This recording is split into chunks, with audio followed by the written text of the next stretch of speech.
गजाननं भूतगणाधिसेवितं कपित्तजम्बूफलसारभक्षणम् उमासुतं शोकविनाशकारकं नमामि विघ्नेश्वरपादपङ्कजम्। वक्रतुण्डमहाकाय सूर्यकोटिसमप्रभ निर्विघ्नं कुरु मे देव सर्वकार्येषु सर्वदा। देवी सर्वभूतेषु बुद्धिरूपेण संस्थिता नमस्तस्यै नमस्तस्यै नमस्तस्यै नमो नमः। वन्दे मुनिं नारायण समयत प्राप्त कृपालोकालोकामुक्ताक्लेशविहार यस्य धर्माचतुतो राजति अमरसागरमुद्धमच्युतं कथापुञ्जे स्वभोजन्तं सुगमयम् श्रीधरं श्रीधरं वन्दे श्रीधरैकपरायणं यस्यैव शिवसाधनेन कृते गता राधा भक्तिर्हरिर्ज्ञानं तां व्याव्याच समन्विता तां शुभागतिं वातां वन्दे गुरुप्रेणिम् देवोमापदं सुरगुरुं वन्दे जगत्कारणं वन्दे बन्धनभूषणं मृगं वन्दे वैष्णवपतिं वन्दे सुरशिरां त्वनयनं वन्दे मुकुन्दप्रियं वन्दे भक्तानां शमशोदरं वन्दे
नारायण नारायण नारायण।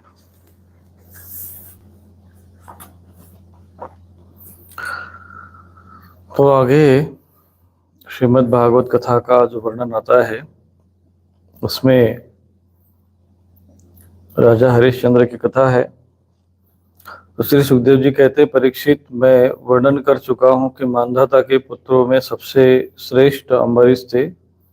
उनके दादा यवनाश्व ने उन्हें पुत्र रूप में स्वीकार कर लिया था। उनका पुत्र हुआ यवनाश। यवनाश को हारित मांधाता के वंशज में ये 3 अवान्तर गोत्र के प्रवर्तक हुए।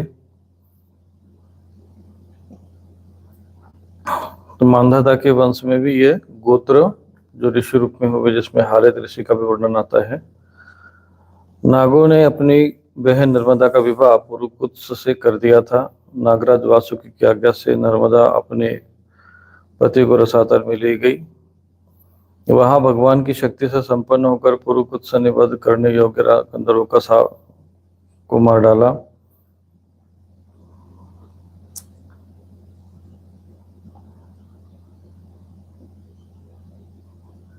इस पर नागराज ने प्रसन्न होकर पुरुकुत्सों को वर दिया कि जो इस प्रसंग का स्मरण करेगा वह सर्पों से निर्भय हो जाएगा।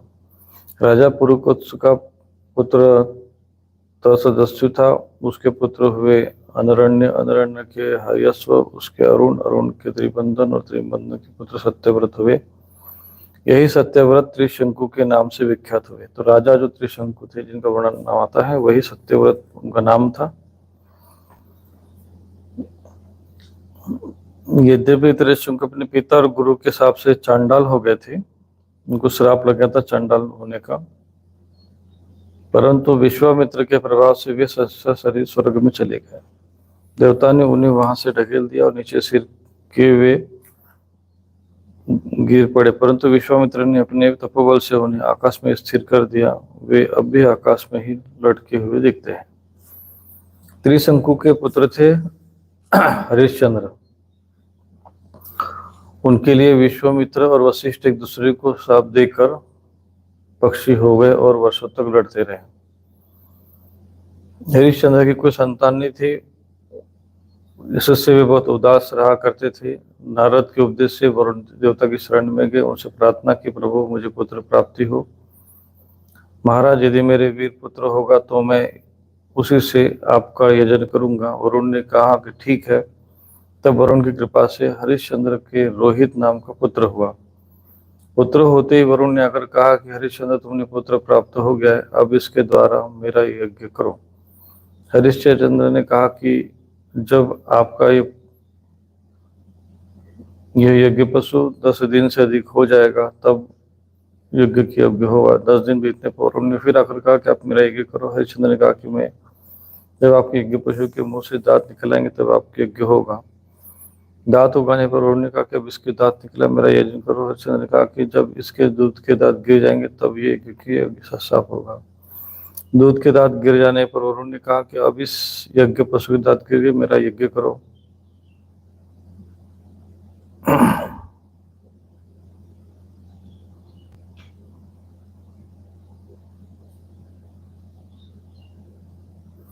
इस प्रकार राजा हरिश्चंद्र पुत्र के प्रेम से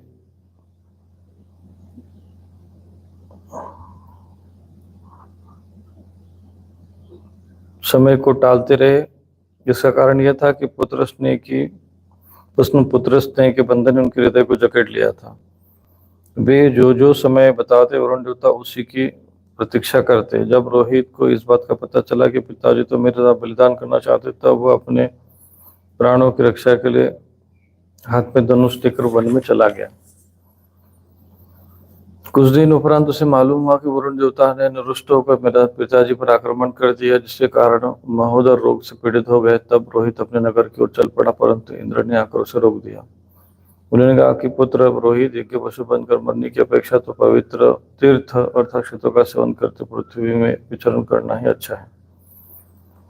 इंद्र की बात मानकर वह 1 वर्ष तक और वन में रहा। इस प्रकार दूसरे, तीसरे, चौथे, 5वें वर्ष भी रोहित ने अपने पिता के पास जाने का विचार किया, परंतु बूढ़े ब्राह्मण का वेश धारण कर प्रत्येक बार इंद्र आते और उसे रोक देते। इस प्रकार 6 वर्ष तक रोहित वन में रहा। 7वें वर्ष जब वह अपने नगर को लौटने लगा तब उसने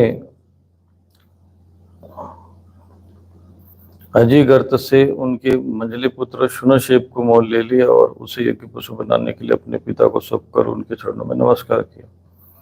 तब परम यशस्वी और श्रेष्ठ चरित्र वाले राजा हरिश्चंद्र ने महोदर रोग से छूटकर पुरुष मेध यज्ञ द्वारा वरुण आदि देवताओं का यजन किया। उस यज्ञ में विश्वामित्र जी होता हुए परम संयमी जमदग्नि ने अध्वर्यु का काम किया। वशिष्ठ जी ब्रह्मा बने और अस्यास्य मुनि सामगान करने वाले उद्गाता बने। उस समय इंद्र ने प्रसन्न होकर हरिश्चंद्र को सोने का रथ दिया था। परीक्षित, आगे चलकर मैं शुनशेप का महात्म्य वर्णन करूंगा। हरिश्चंद्र को अपनी पत्नी के साथ सत्य में दृढ़तापूर्वक स्थित देखकर विश्वामित्र जी बहुत प्रसन्न हुए। उन्होंने उसे ज्ञान का उपदेश दिया जिसका कभी नाश नहीं होता। उनके अनुसार राजा हरिश्चंद्र ने अपने मन का पृथ्वी का जल में, जल में तेज को वायु में और वायु में आकाश में लीन करके अपने आकाश को अहंकार में लीन करते इस प्रकार ध्यान किया और अज्ञान को भस्म कर दिया। इसके बाद निर्वाण सुख की अनुभूति से उस ज्ञान कला का भी परित्याग कर दिया और समस्त बंधनों से मुक्त होकर वे अपने स्वरूप में स्थित हो गए, जो न तो किसी प्रकार बतलाया जा सकता है न उसके संबंध में किसी प्रकार अनुमान किया जा सकता है। श्री सुखदेव जी कहते हैं कि रोहित का पुत्र था हरित, हरित से चंप हुआ, चंप ने चंपापुरी बसाई, चंप से सुदेव और उनका पुत्र विजय हुआ, विजय का भरुक, भरुक का वृक, वृक का बाहुक। शत्रुओं ने बाहुक से राज्य छीन लिया था। तब वो अपनी पत्नी के साथ वन में चला गया। वन में जाने पर बुढ़ापे के कारण बाहुक की मृत्यु हो गई। तब उसकी पत्नी भी उसके साथ सती होने को उद्यत हुई, परंतु महर्षि और वे को जब मालूम हुआ था कि इसे गर्भ है, इसलिए उन्होंने सती होने से रोक दिया। जब उसकी सौतों को ये बात मालूम हुई तो उन्होंने उसमें भोजन के साथ विष दे दिया, परंतु गर्भ पर उस विष का कोई प्रभाव नहीं पड़ा। अपितु तो उस विष के लिए हुए ही एक बालक का जन्म हुआ, जो विष के साथ अर्थात गर्भ के साथ उत्पन्न होने के कारण सगर कहलाया है। सगर बड़े यशस्वी राजा हुए। सगर चक्रवर्ती सम्राट थे। उन्हीं के पुत्रों ने पृथ्वी खोद कर समुद्र बना दिया था।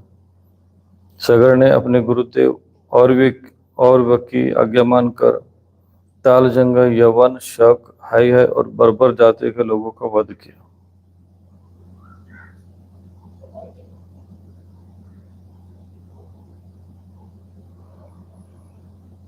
उनमें से कुछ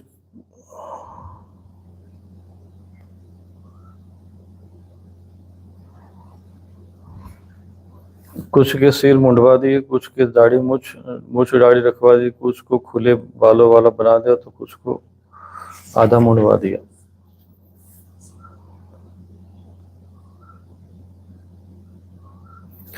इसके बाद राजा सगर ने और भी ऋषि के उपदेशानुसार अश्वमेध यज्ञ के द्वारा संपूर्ण वेद एवं देवता में अश्वमेध सर्वशक्तिमान भगवान की आराधना की। उनके यज्ञ में जो घोड़ा छोड़ा गया था उसे इंद्र ने चुरा लिया। उस समय महारानी सुमति के गर्भ से उत्पन्न हुए सगर के पुत्रों ने अपने पिता के आज्ञा अनुसार घोड़े के लिए सारी पृथ्वी छान डाली, परंतु जब उनके घोड़ा न मिला तब उन्होंने अहंकार व सबूर से पृथ्वी को खोद डाला। खोदते खोदते उन्हें पूर्व और उत्तर के कोने पर कपिल मुनि आश्रम के कपिल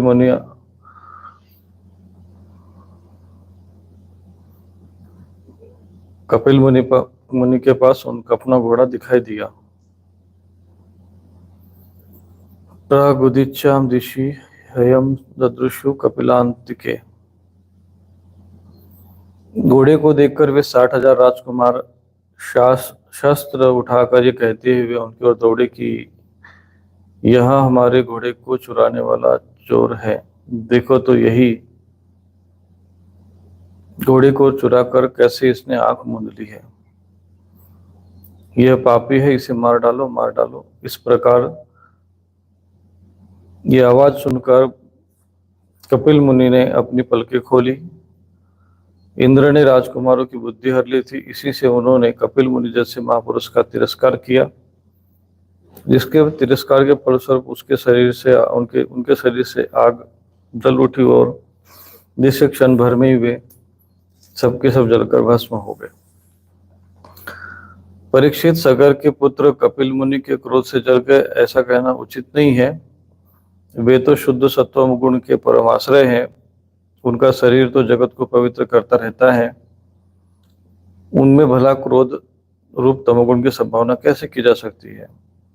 भला कहीं पृथ्वी की धूल का भी आकाश से संबंध होता है? यह संसार सागर एक मृत्यु में पथ है, इसके पार जाना अत्यंत कठिन है। परंतु कपिल मुनि ने इस जगत में सांख्य शास्त्र की कैसे दृढ़ नाव बना दी है, जिससे मुक्ति की इच्छा रखने वाला कोई भी व्यक्ति उस समुद्र के पार जा सकता है। वे केवल परम ज्ञानी ही नहीं, स्वयं परमात्मा है। उनमें भला यह शत्रु है और यह मित्र है, इस प्रकार की भेद बुद्धि कैसे हो सकती है? सगर की दूसरी पत्नी का नाम था केशिनी। उसके गर्भ से उन्हें असमंजस नामक पुत्र हुआ था। असमंजस के पुत्र का नाम अंशुमान था। वह अपने दादा सगर की आज्ञाओं के पालन और उन्हीं की सेवा में लगा रहता था। असमंजस पहले जन्म में योगी थे। संग के कारण वो योग से विचलित हो गए थे, परंतु अब भी उन्हें अपने पूर्व जन्म का स्मरण बना हुआ था। इसलिए वे ऐसे काम किया करते थे जिससे भाई बंधु उन्हें प्रिय न समझे। वे कभी कभी निंदित कर्म कर बैठते और अपने को पागल सा दिखलाते।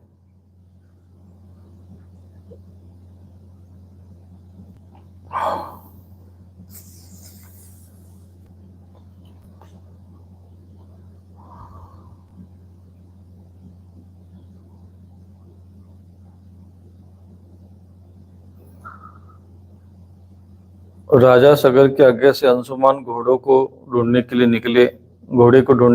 उन्होंने अपने चाचाओं के द्वारा खोदे हुए समुद्र के किनारे किनारे चलकर उनके शरीर के भस्म के पास ही घोड़े को देखा। वही भगवान के अवतार श्री कपिल मुनि बैठे हुए थे। उन्हें देखकर उदार हृदय अंशुमान ने उनके चरणों में प्रणाम किया और हाथ जोड़कर उनकी स्तुति की। श्री सुखदेव जी कहते हैं, परीक्षित, जब अंशुमान ने भगवान कपिल मुनि के प्रभाव का इस प्रकार गान किया तब उन्होंने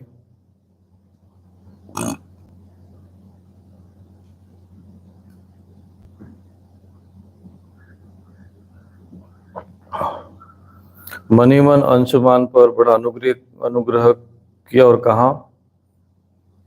भगवान कपिल मुनि कहते हैं कि पुत्र, ये घोड़ा तुम्हारे पितामह का यज्ञ पशु है, इसे तुम ले जाओ। तुम्हारे भस्म हुए पितरों का उद्धार केवल गंगा जल से होगा और कोई उपाय नहीं है। हिमे च पितरो दग्धा गंगाम्भोर हंति ने तरत। तुम्हारे जो पितृगण हैं, उनके जो वहां पर पितृगण भस्म हुए थे, उनके विषय में कहा कि तुम्हारे जल भस्म हुए चाचा का उद्धार केवल गंगा जल से होगा, कोई उपाय नहीं। अंशुमान ने बड़ी नम्रता से उन्हें प्रसन्न करके उनकी परिक्रमा की और वे घोड़े को ले आए। सगड़ ने उस यज्ञ पशु के द्वारा यज्ञ की शेष क्रिया संपन्न की।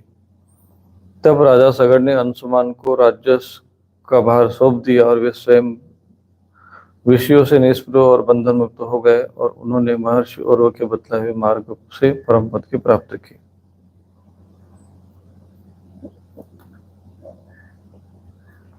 अंशुमान ने गंगा जी को लाने की कामना से बहुत वर्षों तक घोर तपस्या की, परंतु उन्हें सफलता नहीं मिली।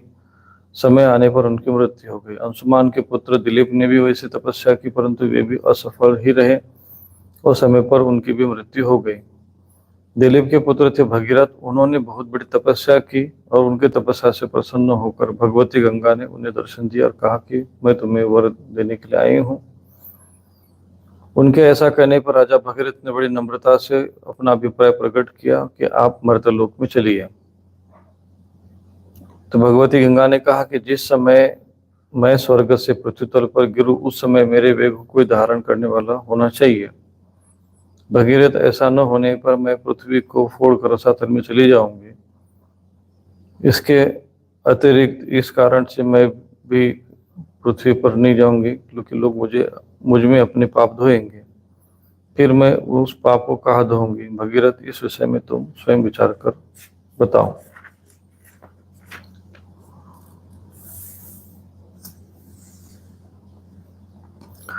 भगीरथ ने कहा कि माता, जिन्होंने लोक परलोक धन संपत्ति और स्त्री पुत्र की कामना का त्याग कर दिया है और जो संसार से उपरत होकर अपने आप में शांत है, जो ब्रह्मनिष्ठ और लोगों को पवित्र करने वाले महापुरुष है, वे अपने अंग स्पर्श से तुम्हारे पापों को नष्ट कर देंगे, क्योंकि उनके हृदय में अगर रूपी अगासुर को मारने वाले भगवान सर्वदा निवास करते हैं।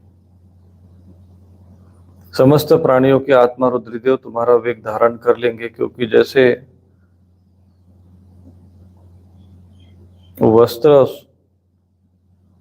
वस्त्र में सूतों में उत्पन्न होता है, वैसे ही सारा विश्व उन्हीं में ही, भगवान रुद्र में ही उत्पन्न है। परीक्षित, गंगा जी से इस प्रकार कहकर राजा भगीरथ ने तपस्या द्वारा भगवान शंकर को प्रसन्न किया। थोड़े दिनों में महादेव जी उन पर प्रसन्न हो गए। भगवान शंकर तो संपूर्ण विश्व के हितैषी, उन्होंने राजा की बात मानकर तथास्तु कहा। फिर शिवजी ने सावधान होकर गंगा जी को अपने सिर पर धारण किया। क्यों न हो, भगवान के चरणों का संपर्क होने के कारण गंगा जी का जल परम पवित्र जो है। इसके बाद राजा भगीरथ त्रिभुवन पावनी गंगा जी को वहां से ले आए, जहां उनके पितरों के शरीर राख के ढेर बने हुए थे। यत्र स्वपितॄणाम देहा भस्मीभूता स्मशेरते। यहाँ पर उनके पितरों के जो देह भस्मीभूत हो गए थे, वहां पर वो गंगा जी को लेकर आए। वायु के समान वेग से चलने वाले रथ पर सवार होकर आगे आगे चल रहे थे। उनके पीछे पीछे मार्ग में पड़ने वाले देशों को पवित्र करती गंगा जी दौड़ रही थी। इस प्रकार गंगा सागर संगम पर पहुंचकर उन्होंने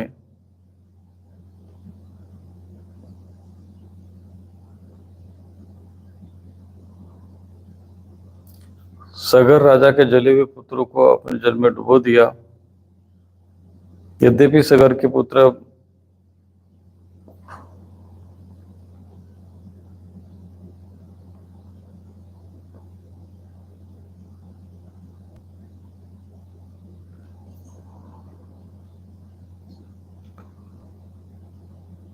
महापुरुष के तिरस्कार के कारण भस्म हो गए थे, इसलिए उनके उद्धार का कोई उपाय न था। फिर भी केवल शरीर की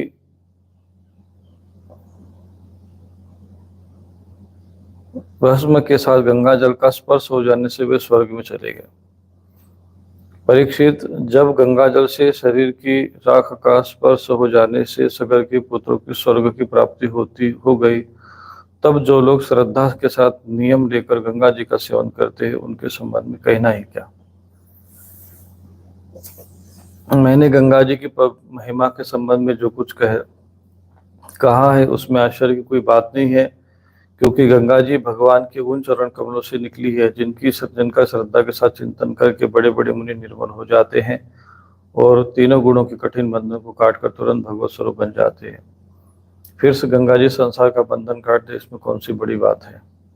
तो यहाँ पर गंगा जी का वर्णन आता है और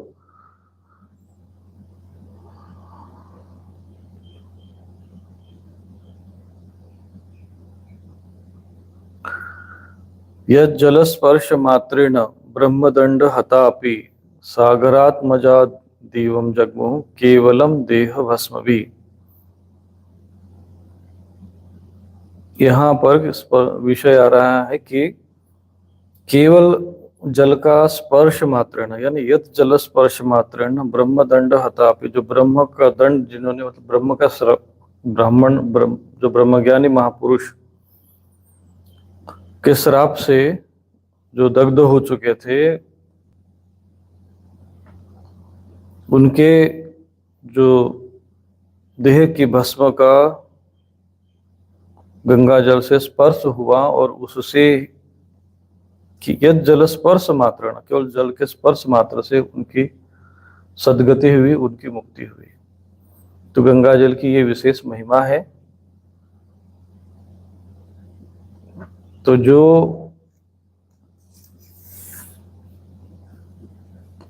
केवल गंगा जल का स्पर्श होने से सगर के पुत्र को स्वर्ग की प्राप्ति होती है, तो जो श्रद्धा पूर्वक किम पुनः श्रद्धया देवी ये सेवन्ते धत्तवतः, जो श्रेष्ठ व्रत धारण करके गंगा जी का सेवन करते हैं, फिर उनके संबंध में कहना है क्या।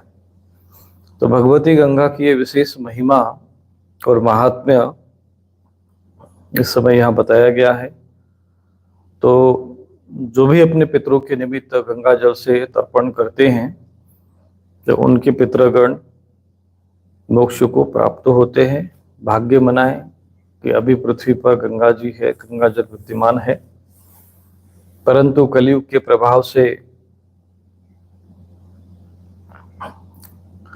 ऐसा लगता है जैसी स्थिति, वैसे भी भागवत महापुराण में भी कहा गया कि कलयुग के अंत में गंगा जी जो है पृथ्वी को छोड़कर चली जाती है। तो जो परिस्थितियां वर्तमान में है उसको देखते हुए ये लग रहा है कि भविष्य में गंगा जी पृथ्वी को छोड़ सकती है, क्योंकि कुछ स्वार्थी और नीच लोगों के द्वारा भगवती गंगा को भी बांधकर उन कई प्रकार के बांध बनाकर अपने निजी स्वार्थों को पूर्ण करने का प्रयत्न किया जा रहा है। तो स्वाभाविक ही है कि उनको धर्म का ज्ञान है नहीं, गंगा जी का महत्व और महिमा का ज्ञान है नहीं। ऐसे शासन प्रशासन को कितना भी समझाने का प्रयत्न करे, परंतु उनका स्वार्थ कितना अधिक चरम सीमा को प्राप्त है कि वे गंगा जी जैसे पवित्र तीर्थ को भी नष्ट कर देंगे। संत महापुरुष गंगा जी को लेकर निश्चित रूप से समाज को जागृत करते रहते हैं, चिंतित रहते हैं कि कल्पना करिए कि जिस दिन पृथ्वी पर गंगा जी नहीं रहेगी, उस दिन तुम्हारे ये बिजली, तुम्हारा ये भौतिक विकास और ये तुम्हारे प्लास्टिक बनाने के कारखाने, इससे समाज का क्या स्थिति होगी। समाज बस यही है, पता नहीं उस समय कैसे लोगों का कल्याण होगा, कैसे मोक्ष होगा। लोग उस पानी के बिना, जल के बिना ही छटपटाकर मृत्यु को प्राप्त होने लगेंगे। ऐसी स्थिति बन सकती है। तो हमें प्रयत्न करना चाहिए कि गंगा की, नदियों की रक्षा हो। उनके निमित्त जो है हमें कुछ प्रयत्न करना चाहिए। परंतु मूर्ख जनता जो केवल निजी स्वार्थ में, जिनको बस भोजन पानी मिल जाए, तो उनको ऐसा लगता है कि बस ठीक है, हमारा कार्य सिद्ध हो ही रहा है, फिर उसके उपरांत कौन क्या करता है उन्हें कोई अंतर पड़ता नहीं है। तो मैं ये चाहता हूं कि जो गंगा जी और गाय के विषय में सोचे, ऐसे शासन प्रशासन पर दबाव बनाना चाहिए, जनता को इस विषय में चर्चा करनी चाहिए। आज सोशल मीडिया का विषय समय है, तो ऐसे समय में गंगा जी के लिए, गंगा जी को बंधन मुक्त करने के लिए हमें एक अभियान छेड़ना चाहिए। यमुना जी जैसे नदियों को पुनः पवित्रता प्राप्त हो, नदियों का पुनरुत्थान हो, इसके लिए प्रयत्न करना चाहिए। तो भगीरथ का पुत्र था श्रुत, श्रुत का नाभ। यह नाभ पूर्वोक्त नाभ से भिन्न है। नाभ का पुत्र सिंधुद्वीप, और सिंधुद्वीप का अयुतायु, अयुतायु के पुत्र का नाम ऋतुपर्ण। वो नल का मित्र था। उसने नल को भाषा फेंकने की विद्या का रहस्य बतलाया था। उसके बदले में उसने अस्त्र विद्या सीखी थी। ऋतुपर्ण का पुत्र सर्वकाम हुआ। परीक्षित सर्वकाम के पुत्र का नाम था सुदास। सुदास का पुत्र हुआ सौदास। सौदास की पत्नी का नाम था मदयंती। सौदास को ही कोई मित्र सह कहते हैं, और कहीं कहीं उसे कलमश पाद भी कहा जाता है। वह वशिष्ठ के शाप से राक्षस हो गया था, फिर अपने कर्मों के कारण संतानहीन हुआ। राजा परीक्षित ने पूछा कि भगवान, हम यह जानना चाहते हैं कि महात्मा सौदास को गुरु वशिष्ठ जी ने श्राप क्यों दिया। यदि कोई गोपनीय बात न हो तो कृपया बतलाइए। श्री सुखदेव जी ने कहा कि परीक्षित, एक बार राजा सौदास शिकार खेलने के लिए वन में गए हुए थे। वहां उन्होंने किसी राक्षस को मार डाला और उसके भाई को छोड़ दिया। उसने राजा के इस काम को अन्याय समझा और उसने भाई की मृत्यु का प्रतिशोध देने के लिए रसोई का रूप धारण करके उसके घर गया। जब एक दिन भोजन करने के लिए गुरु वशिष्ठ जी राजा के यहाँ आए, तब उसने मनुष्य का मांस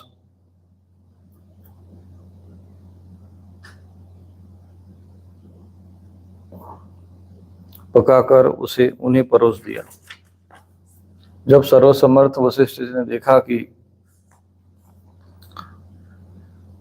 भोजन में परोसी जाने वाली वस्तु तो नितांत अभक्ष्य है, तब उन्होंने क्रोधित होकर राजा को श्राप दिया कि जा, इस काम से तो राक्षस हो जाएगा।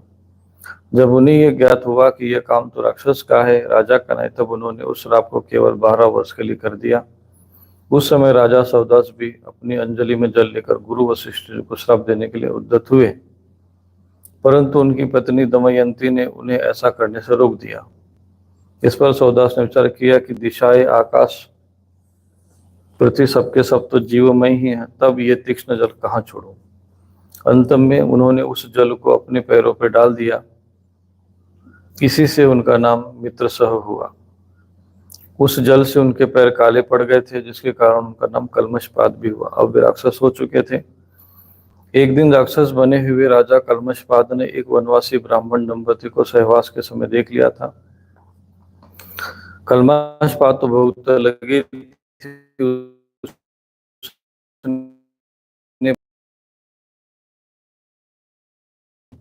उसने कहा, राजन, आप राक्षस नहीं है, आप महारानी मदयंती के पति और इक्ष्वाकु वंश के वीर महारथी है।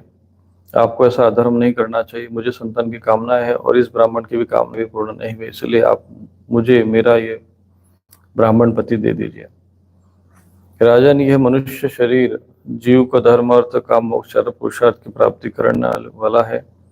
इसलिए हे वीर, इस शरीर को नष्ट करा देना सभी पुरुषार्थ की हत्या कही जाती है।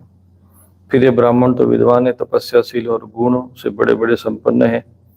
ये उन पुरुषोत्तम पर ब्रह्म की समस्त प्राणियों के आत्मा के रूप में आराधना करना चाहता है, जो समस्त पदार्थों में विद्यमान रहते हुए भी उनके पृथक पृथक गुणों से छिपे हुए रहते हैं।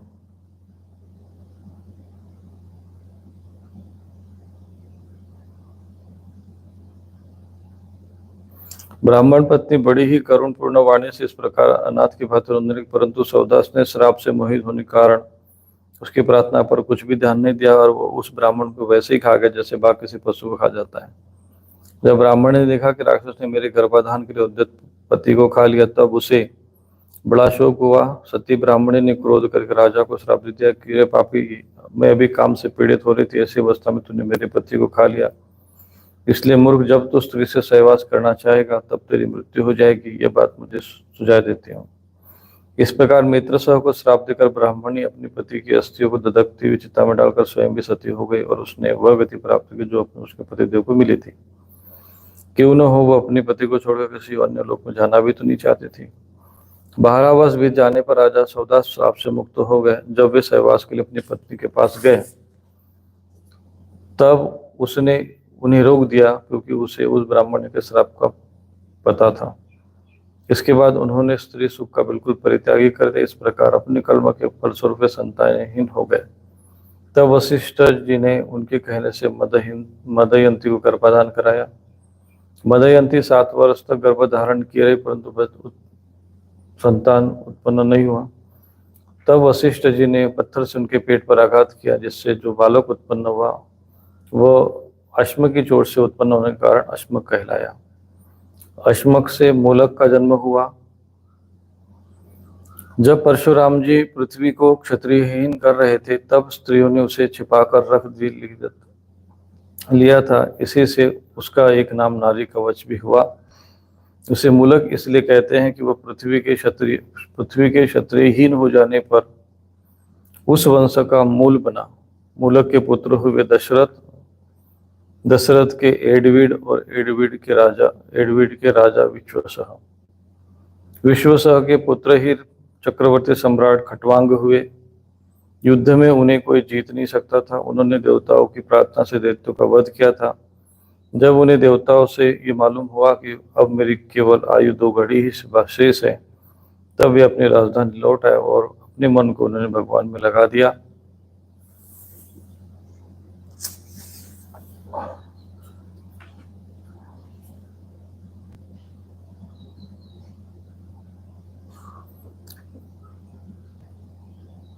और एक क्षण में ही उन्होंने परम तत्व में स्थित होकर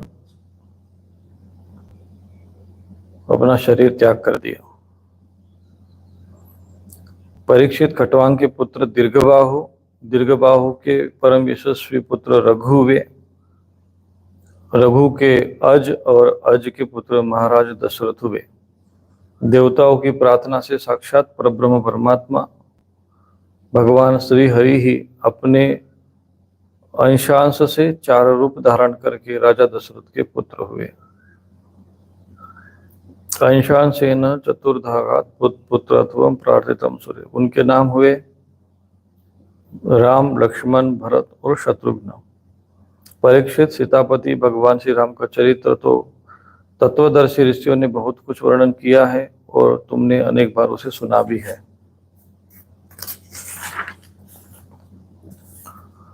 भगवान श्री राम ने अपने पिता राजा दशरथ के सत्य वचन की रक्षा के लिए राजपाट छोड़ दिया और वे वन में फिरते रहे।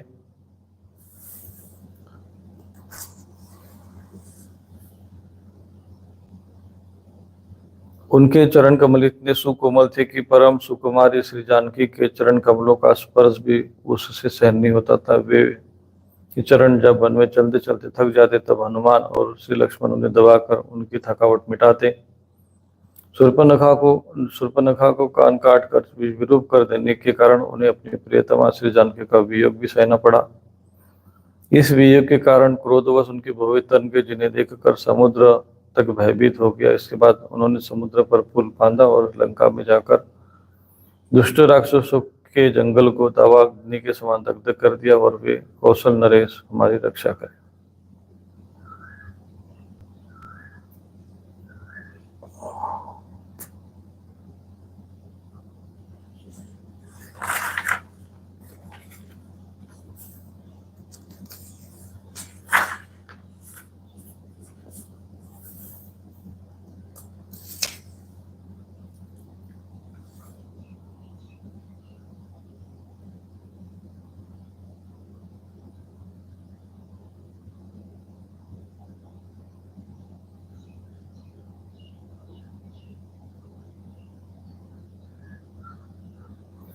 तो इस प्रकार आप भगवान राम का यहाँ पे चरित्र का वर्णन आता है।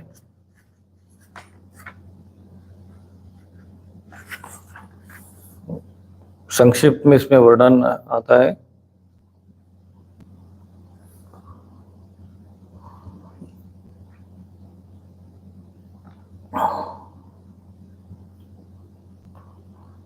भगवान श्री राम जी ने अनेक अनेक पर्वतों के शिखरों से समुद्र पर पुल बांधा। जब बड़े बड़े बंदर अपने हाथों से पर्वत उठाकर लाते थे तब उनके वृक्ष और बड़ी बड़ी चट्टानें थर थर कांपने लगती थी। इसके बाद विभीषण की सलाह से मार्गदर्शन से भगवान ने सुग्रीव, नील और हनुमान आदि प्रमुख वीरों वानरों के साथ लंका में प्रवेश किया। वह तो श्री हनुमान जी के द्वारा पहले ही जलाई जा चुकी थी।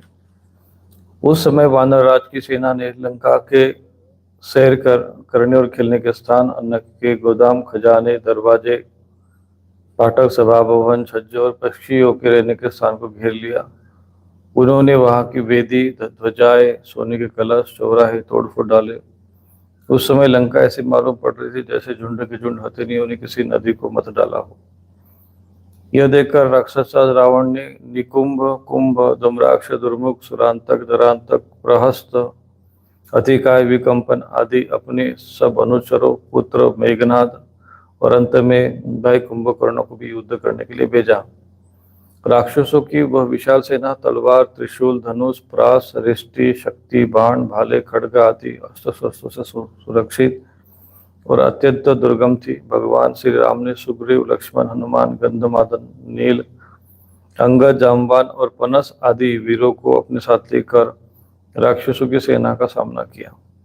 रघुवंश शिरोमणि भगवान श्री राम के अंगद आदि सब सेनापति राक्षसों की चतुरंगी सेना, हाथी, रथ, घुड़सवार और पैदलों के साथ द्वंद्व युद्ध की रीति से भिड़ गए और राक्षसों को वृक्ष, पर्वत, शिखर, गदा और बाणों से मारने लगे।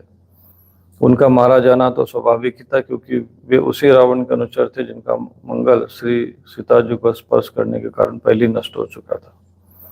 जब राक्षस रावण ने देखा कि मेरी सेना का नाश हुआ जा रहा है, तब वह क्रोध में भरकर पुष्पक विमान पर आरूढ़ हो भगवान श्री राम के सामने आया। उस समय इंद्र का सारथी मातली बड़े तेजस्वी दिव्य रथ लेकर आया। उस पर भगवान श्री रामचंद्र विराजमान हुए। रावण अपने तीखे बाणों से उन पर प्रहार करने लगा। भगवान श्री राम ने रावण से कहा, नीच राक्षस, तूने कुकर की भांति, श्वान की भांति हमारी अनुपस्थिति में मेरी प्राण पे आपत्ति को हरलाए हो। तुमने दुष्टता की सीमा पार कर दी है। तुम्हारे जैसा निर्लज्ज और निंदनीय और कौन होगा। जैसे काल को कोई टाल नहीं सकता, कर्तापन के विमान को कोई फल दिए नहीं रचता, वैसे आज मैं तुम्हें तुम्हारी करनी का फल चकाता हूँ। इस प्रकार रावण को फटकारते भगवान श्री राम ने अपने धनुष पर चढ़ाया हुआ बाण उस पर छोड़ा। उस बाण ने वज्र के समान उसके हृदय को विदीर्ण कर दिया और वह अपने दसों मुखों से खून उगलता विमान से गिर पड़ा। ठीक वैसे ही जैसे पुण्यात्मा लोग भोग समाप्त होने पर स्वर्ग से गिर पड़ते हैं। उस समय उसके पूर्वजन परिजन हाय हाय करके चिल्लाने लगे। तदनंतर हजारों राक्षसियां मंदोदरी के साथ रोती हुई लंका से निकल पड़ी और रणभूमि में आई। उन्होंने देखा कि उनके स्वजन संबंधी लक्ष्मण जी के बाण से छिन्न भिन्न होकर पड़े हुए हैं। वे अपने हाथों अपनी छाती पीट पीट कर अपने सगे संबंधियों के हृदय लगाकर ऊंचे स्वर में विलाप करने लगी।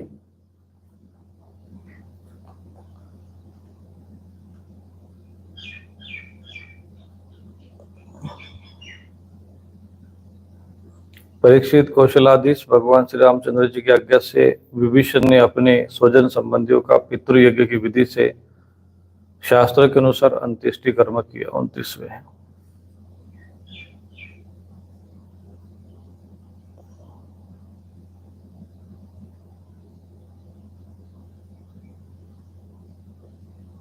यहाँ पर पितृमेध विधानेन यदुक्तम सांपरायिकम, यानी परंपरा के अनुसार जो उन्होंने पितृयज्ञ के विधान के अंतर्गत सभी का अंत्येष्टि कर्म किया। उसके उपरांत भगवान श्री राम ने अशोक वाटिका के आश्रम में अशोक वृक्ष के नीचे बैठे हुए श्री सीता जी को देखा। वह उन्हीं के वीर की व्याधि से पीड़ित अत्यंत दुर्बल हो रही थी। अपनी प्राण प्रिय अर्धांगिनी श्री सीता जी को अत्यंत दीन अवस्था में देखकर श्री राम का हृदय प्रेम और कृपा से भर आया। इधर भगवान का दर्शन पाकर श्री सीता जी का हृदय प्रेम और आनंद से परिपूर्ण हो गया और उनका मुख कमल खिल उठा। भगवान ने विभीषण को राक्षसों का स्वामित्व, लंकापुरी का राज्य और 1 कल्प की आयु दी। और इसके बाद पहले सीता जी को विमान पर बिठाकर अपने दोनों भाई लक्ष्मण तथा सुग्रीव एवं सेवक हनुमान जी के साथ स्वयं भी विमान पर सवार हुए। इस प्रकार 14 वर्ष का व्रत पूरा हो जाने पर उन्होंने अपने नगर की यात्रा की। उस समय मार्ग में ब्रह्मा आदि लोकपालगण उन पर बड़े प्रेम से पुष्प वर्षा कर रहे थे।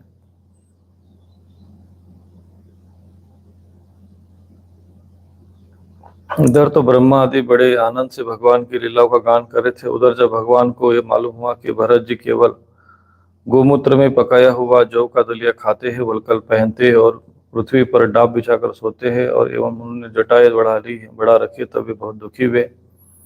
उनकी दशा का स्मरण कर परम करुणाशील भगवान का हृदय भर आया। जब भरत जी को मालूम हुआ कि मेरे बड़े भ्राता भगवान श्री राम जी आ रहे हैं, तब वे पूर्ववासी मंत्री और पुरोहितों को साथ लेकर एवं भगवान की पादुकाएं सिर पर रखकर उनके अगवाने के लिए चले। जब भरत जी अपने रहने के स्थान नंदीग्राम से चले, तब लोग उनके साथ साथ मंगलगान करते बाजे बजाते चलने लगे। वेदवादी ब्राह्मण बार बार वेद मंत्र का उच्चारण करने लगे और उनकी ध्वनि चारों ओर गूंजने लगी।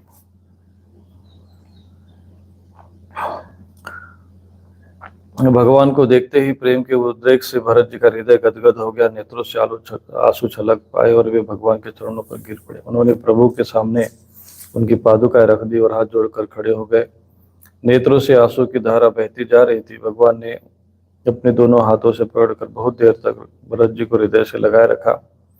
भगवान के नेत्र जल से भरत जी का स्नान हो गया। इसके बाद उपरांत श्री सीता जी और लक्ष्मण जी के साथ भगवान श्री रामचंद्र ने ब्राह्मण और पूजनीय गुरुजनों को नमस्कार किया तथा सारी प्रजा ने बड़े प्रेम से सिर झुकाकर भगवान के चरणों में प्रणाम किया।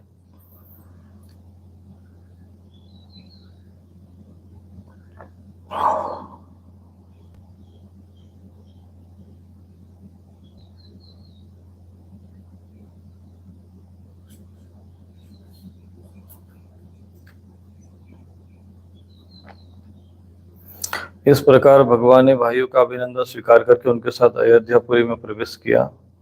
उस समय वह पुरी आनंद उत्सव से परिपूर्ण हो रही थी। राजमहल में प्रवेश करके उन्होंने अपनी माता कौशल्या, अन्य माता, गुरुजनों और बराबर के मित्रों, छोटा का यथा योग्य सम्मान किया। उनके द्वारा किया हुआ सम्मान स्वीकार किया।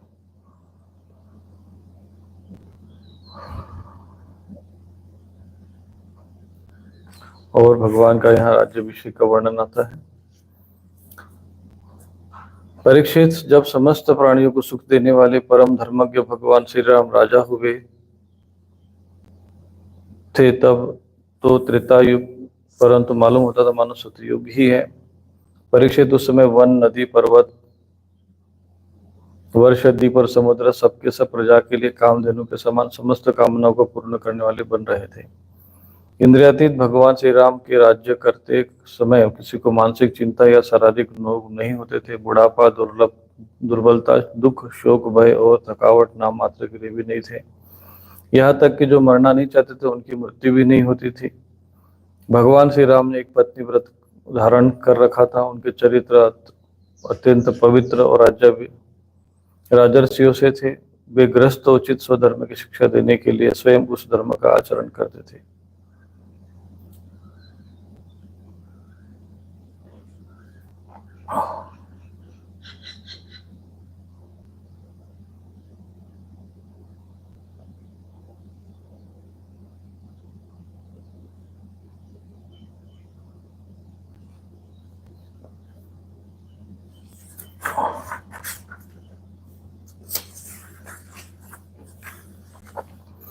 श्री सुखदेव जी कहते, परीक्षित, भगवान श्री राम ने गुरु वशिष्ठ जी को अपना आचार्य बनाकर उत्तम सामग्री से युक्त यज्ञों के द्वारा अपने आप ही सर्ववेद स्वरूप स्वयं प्रकाश आत्मा का यजन किया। उन्होंने होता को पूर्व दिशा, ब्रह्मा को दक्षिण, अध्वर्यु को पश्चिम और उद्गाता को उत्तर दिशा दे दी।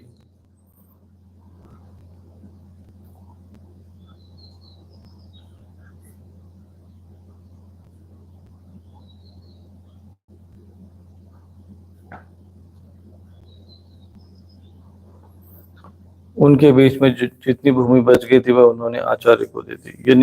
उनका ये निश्चय था कि संपूर्ण भूमंडल का एकमात्र अधिकारी निष्प्रिय ब्राह्मण ही है। इस प्रकार सारे भूमंडल का दान करके उन्होंने अपने शरीर के वस्त्र और अलंकार ही अपने पास रखे। इसी प्रकार महारानी सीता जी के पास भी केवल मांगलिक वस्त्र और आभूषण ही बचे रहे। जब आचार्य आदि ब्राह्मण ने देखा कि भगवान श्री राम तो ब्राह्मणों को ही अपना इष्ट मानते हैं, उनके हृदय में ब्राह्मणों के प्रति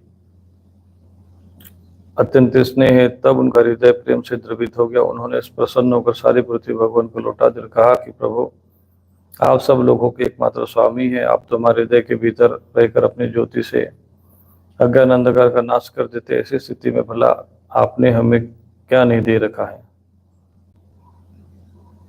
आपके हम इस राम रूप को नमस्कार करते हैं। परीक्षित, एक बार अपनी प्रजा की स्थिति जानने के लिए भगवान श्री रामचंद्र रात के समय छिपकर बिना बाल किसी को बतलाए घूम रहे थे। उस समय उन्होंने किसी की बात सुनी। वो अपनी पत्नी से कह रहा था कि अरे दुष्ट, तू दुष्ट है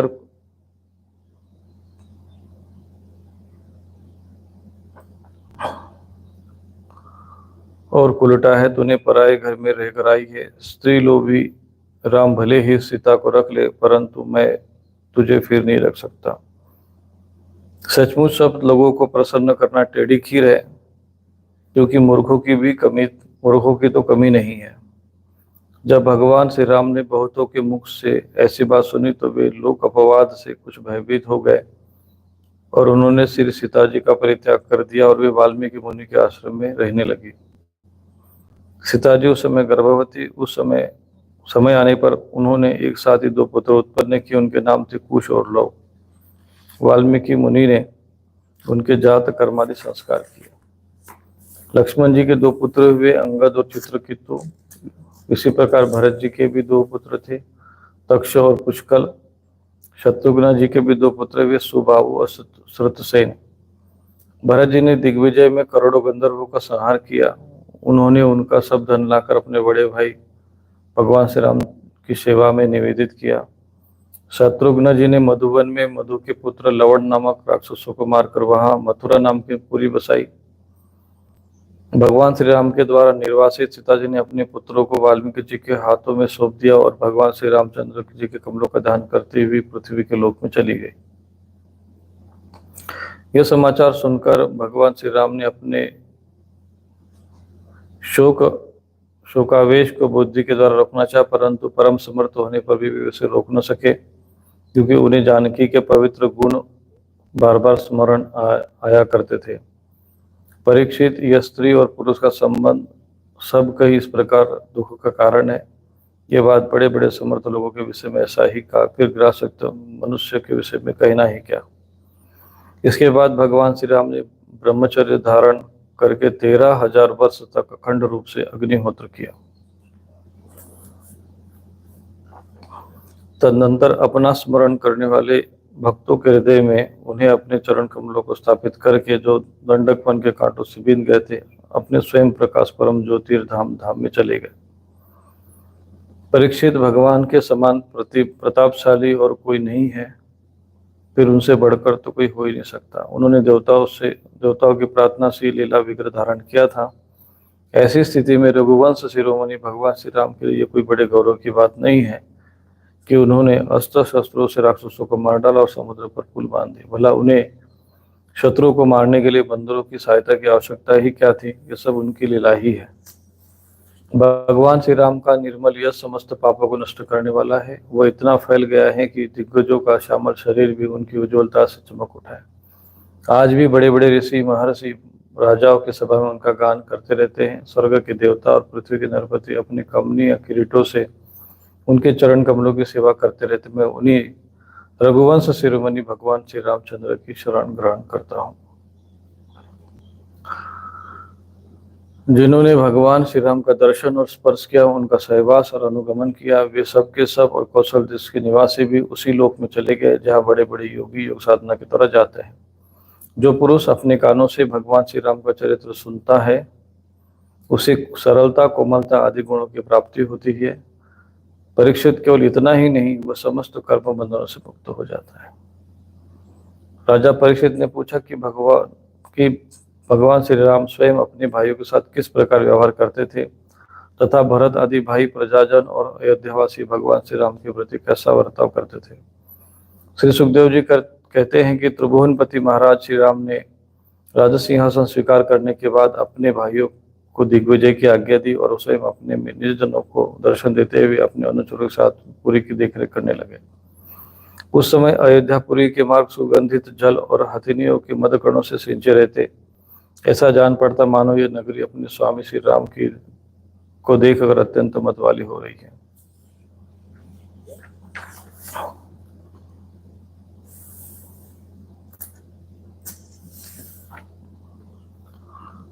इस प्रकार प्रजा का निरीक्षण करके भगवान फिर अपने महल में आ जाते। उनके वे महान पूर्ववर्ती राजाओं के द्वारा सेवित थे। इनमें इतने बड़े बड़े सब प्रकार के खजाने थे जो कभी समाप्त नहीं होते थे। वे बड़ी बड़ी बहुमूल्य बहुत सी सामग्रियों से सुसज्जित थे। आभूषणों को भी भूषित करने वाले देवता के समान स्त्री पुरुष उनकी सेवा में लेकर रहते थे। परीक्षित, भगवान श्री राम जी आत्माराम जितेंद्रिय पुरुष के शिरोमणि थे। उसी महल में वे अपने प्राण प्रिया प्रेममयी पत्नी सीता जी के साथ विहार करते थे। सभी स्त्री पुरुष उनके चरण कमलों का ध्यान करते रहते हैं। वे ही भगवान श्री राम बहुत वर्षों तक धर्म की मर्यादा का पालन करते हुए मर्यादा अनुसार भोगों का उपभोग करते रहे। श्री सुखदेव जी कहते हैं कि परीक्षित कुश का पुत्र हुआ अतिथि, उसका निषद, निषद का नव, नव का पुंडरिक और पुंडरिक का क्षेम धनवा, क्षेम धनवा का देवानिक, देवानिक का अनीह, अनीह का परिपात्र, परिपात्र का बलस्थल, बलस्थल का पुत्र हुआ वज्रनाभ। यह सूर्य का अंश था। वज्रनाभ से खगन, खगन से विद्रुति, विद्रुति से हिरण्यनाभ, हिरण्यनाभ की उत्पन्न हुई। वह जैमिनी का शिष्य और योगाचार्य था। कौशल देशवासी याज्ञवल्क ऋषि ने उनकी शिष्यता स्वीकार करके उनसे अध्यात्म योग की शिक्षा ग्रहण की। वह योग हृदय की गांठ काटने देने वाला और परम सिद्धि देने वाला है। तो राजवंश में भी ऋषि हुआ करते थे। इसका यहाँ वर्णन आता है कि हिरण्यनाभ नाम के ऋषि हुए। वो जैमिनी ऋषि के शिष्य बने, योगाचार्य बने, जिससे याज्ञवल्क्य मुनि ने उनकी शिष्यता प्राप्त हुई। याज्ञवल्क्य उन्होंने उनके शिष्य बने। तो हिरण्यनाभ का पुष्य, पुष्य का ध्रुव संधि, ध्रुव संधि का सुदर्शन, सुदर्शन का अग्निवर्ण, अग्निवर्ण का शीघ्र, शीघ्र का पुत्र हुआ मरु। मरु ने योग साधना से सिद्धि प्राप्त कर ली और वह इस समय भी कलाप नामक ग्राम में रहता है। कलियुग के अंत में सूर्य वंश के नष्ट हो जाने पर वो फिर से चलाएगा। तो यहाँ पर वर्णन आता है जो इक्ष्वाकु वंश का, सूर्य वंश का वर्णन आता है, जिसमें मरु नामक राजा तक का वर्णन है कि मरु ने योग साधना करके सिद्धि प्राप्त कर ली है और वह इस समय कलापग्रह नामक ग्राम में रहता है। ये कलापग्राम आज भी हिमालय के उस किसी विशेष स्थान में है। तो गंगोत्री जिसमें जाते हैं तो उससे आगे कलापग्राम पड़ता है। वहाँ पर ये जो त्रेता युग से ये जो राजा हुए मरु, वो अभी भी जीवित हैं और जब कलयुग के अंत में सूर्य वंश के नष्ट हो जाने पर वह उसे फिर से चलाएगा। तो कलयुग के अंत में ये सारा सूर्य वंश नष्ट हो जाएगा। मरु से प्रसुश्रुत, उसे संधि, संधि से अमर्शन का जन्म हुआ, अमर्शन का मसवान, मसवान का विश्वसा, विश्वसा का प्रसेनजित, तक्षक का पुत्र बृहद्वल हुआ। परीक्षित, इसी बृहद्वल को तुम्हारे पिता अभिमन्यु ने युद्ध में मार डाला था। तो इस प्रकार से ये त्रेता युग से द्वापर युग तक का वर्णन इसमें है, कलयुग तक का। परीक्षित, इक्ष्वाकु वंश के इतने नरपति हो चुके हैं, अब आने वाले के विषय में सुनो। ये राजा परीक्षित के समय तक का बताया। फिर कहा कि बृहद्वल का पुत्र होगा बृहद्रण, बृहद्रण का उरुक्रिय, उरुक्रिय का ये सब वर्णन आता है। संजय का शाक्य, उनका शुद्धोक, शुद्धोक का लांगल, प्रसेनजित, लांगल का प्रसेनजित, प्रसेनजित का पुत्र शूद्रक होगा, शूद्रक से रणक, रणक से सूरत, सूरत से इस वंश के अंतिम राजा सुमित्र का जन्म होगा। ये बृहद्वल के वंशधर होंगे। इक्ष्वाकु का वंश सुमित्र तक ही रहेगा, क्योंकि सुमित्र के राजा हो जाने पर कलयुग में ये वंश समाप्त हो जाएगा। तो कहते हैं कि ये इतने राजा होंगे और फिर उसके बाद इस सूर्य वंश का इक्ष्वाकु वंश समाप्त हो जाएगा। सुमित्र तक, राजा सुमित्र तक का वर्णन आता है इसमें।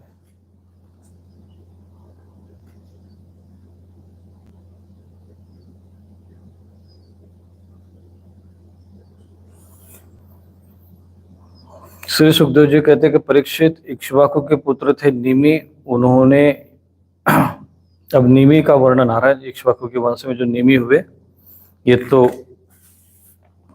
उन्होंने यज्ञ आरंभ करके महर्षि वशिष्ठ जो ऋत्विज रूप में वर्ण किया। वशिष्ठ जी ने कहा कि राजन इंद्र अपने यज्ञ के लिए मुझे पहले ही वर्ण कर चुके हैं, उनका यज्ञ पूरा करके मैं तुम्हारे पास आऊंगा, तब तक तुम मेरी प्रतीक्षा करना। यह बात सुनकर राजा निमि चुप हो गए और वशिष्ठ जी इंद्र का यज्ञ कराने के लिए चले गए।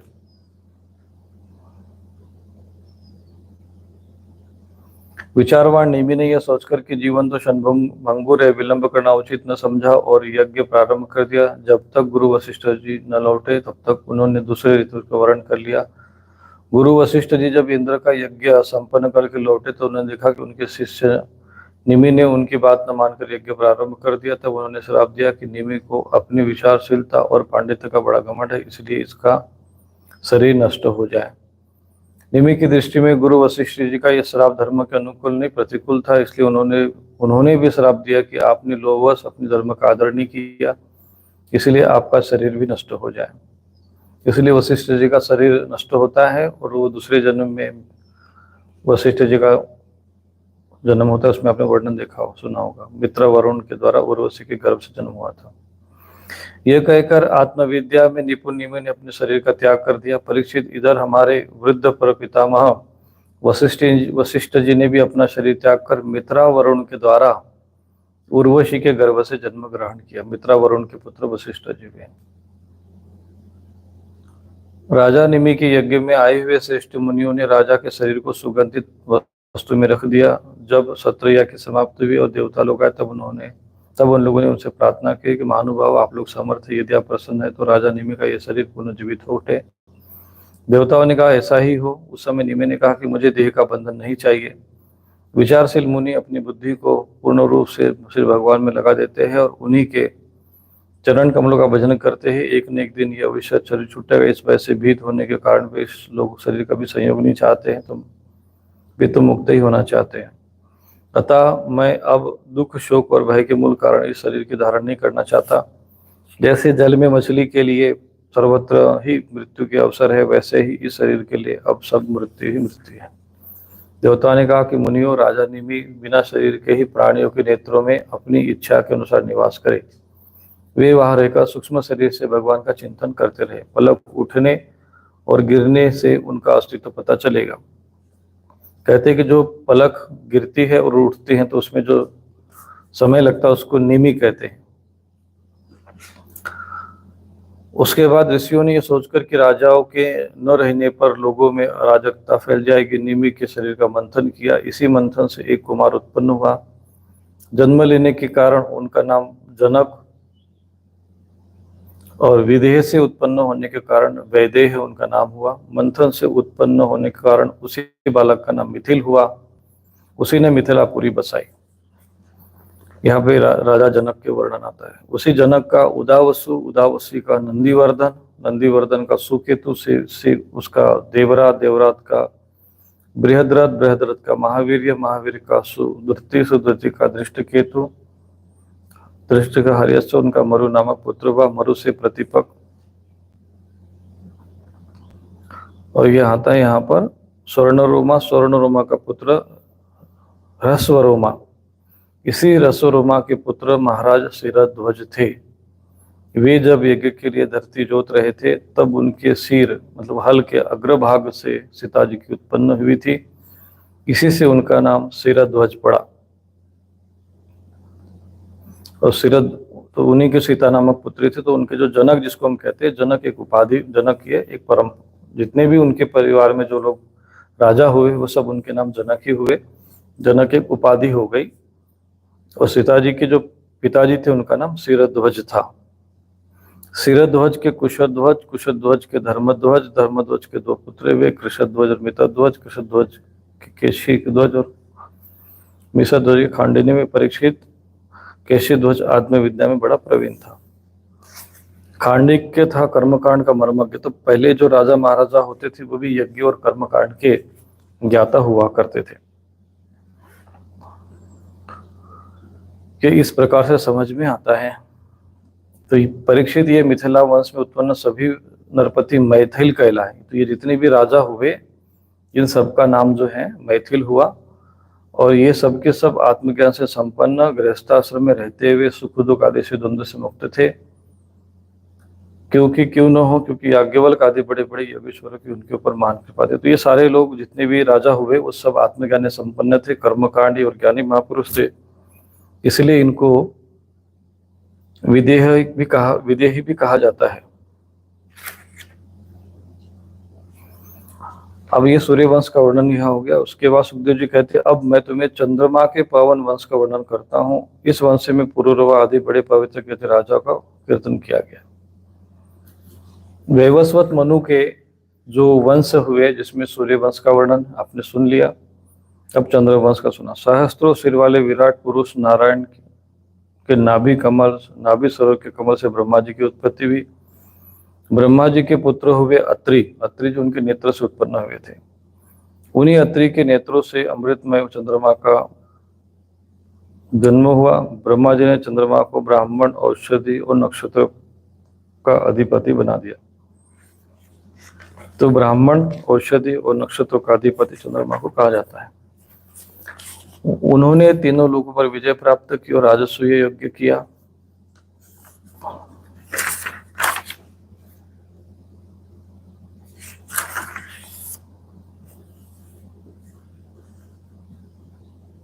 इससे उनका अहंकार बढ़ गया और उन्होंने बलपूर्वक बृहस्पति जी की पत्नी तारा को हर लिया। देवगुरु बृहस्पति ने अपनी पत्नी को लौटा देने के लिए बार बार याचना की, परंतु वे इतने मतवाले हो गए थे उन्होंने किसी प्रकार पत्नी को नहीं लौटा। ऐसी परिस्थिति में उसके लिए देवता और दानवों में घोर संग्राम छिड़ गया और शुक्राचार्य जी ने बृहस्पति जी के द्वेष से असुर के साथ चंद्रमा का पक्ष ले लिया। और महादेव जी ने स्नेहवश समस्त बुद्ध गणों के साथ अपने विद्या गुरु अंगिरा के पुत्र बृहस्पति का पक्ष लिया। देवराज इंद्र ने भी समस्त देवताओं के साथ अपने गुरु बृहस्पति जी का पक्ष लिया। इस प्रकार एक स्त्री तारा के निमित्त देवता और असुरों का घोर संग्राम हुआ।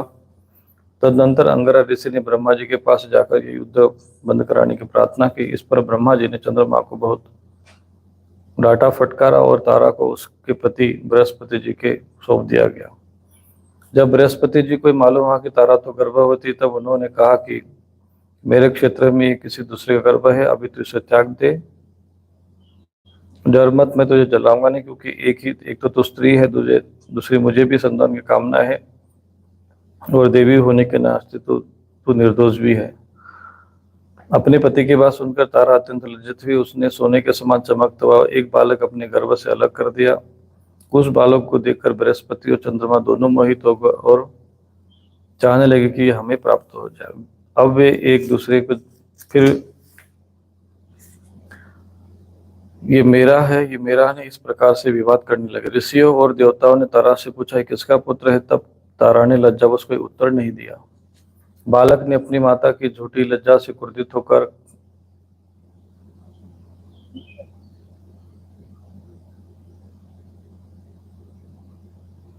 अपनी माता से अपशब्द कहे। उसी समय ब्रह्मा जी ने तारा को एकांत बुलाकर बहुत कुछ समझा बुझा कर तब तारा ने कहा कि ये चंद्रमा का पुत्र है। इसलिए चंद्रमा ने उस बालक को ले लिया, परीक्षित, ब्रह्मा जी ने उस बालक का नाम रखा बुध, क्योंकि उसकी बुद्धि बड़ी गंभीर थी। ऐसा पुत्र प्राप्त करके चंद्रमा को बहुत आनंद हुआ। परीक्षित, बुध के द्वारा इला के गर्भ से पुरुरुवा का जन्म हुआ। उसका वर्णन हम पहले कर चुका हूँ। एक दिन इंद्र की सभा में देवर्षि नारद जी पुरुरुवा के रूप, गुण, उदारता, शील और स्वभाव का गान कर रहे थे। उसे सुनकर उर्वशी के हृदय में काम भावना का उदय हो गया और उसने उसे पीड़ित होकर देवांगना पुरुरुवा के पास चली आई। यद्यपि उर्वशी को मित्रा वरुण के श्राप से ही पृथ्वीलोक में आना पड़ा था, फिर भी पुरुष शिरोमणि पुरुरुवा मूर्तिमान कामदेव के समान सुंदर है, ये सुनकर सुर सुंदरी उर्वशी ने धैर्य धारण किया और उनके पास चली आई। दिवांगना उर्वशी को राजा पुरुरुवा के नेत्र हर्ष से खिल उठे और उनका शरीर में रोमांच छाया।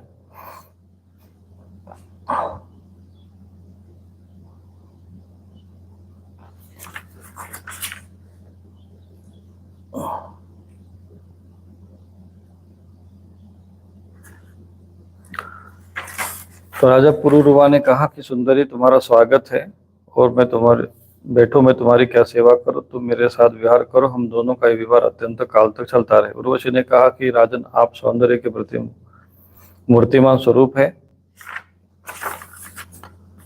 जो पुरुष रूप, गुण आदि के कारण प्रशंसनीय होता वह स्त्रियों को अभिष्ट होता है। मैं आपके साथ अवश्य विहार करूंगी, परंतु महाराज, मेरी एक शर्त है कि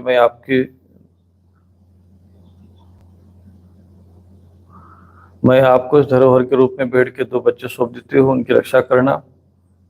मैं केवल घी खाऊंगी और एकांत के अतिरिक्त मैं किसी समय वस्त्रहीन आपको न देख सकूंगी।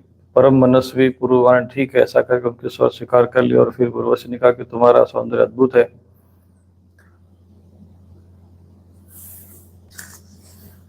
इस प्रकार उर्वशी पुरुरुवा के साथ विहार करने लगी।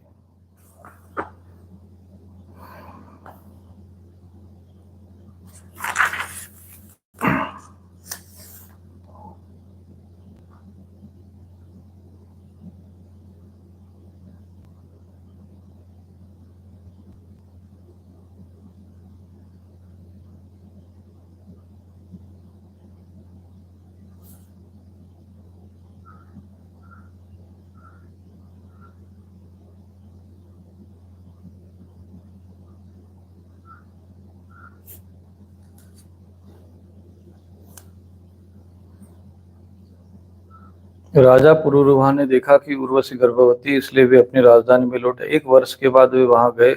तब तक उर्वशी एक वीर पुरुष की पुत्र की माता हो चुकी थी। उर्वशी के मिलने से पुरुरुवा को बड़ा सुख मिला और वे रात उसी समय रहे।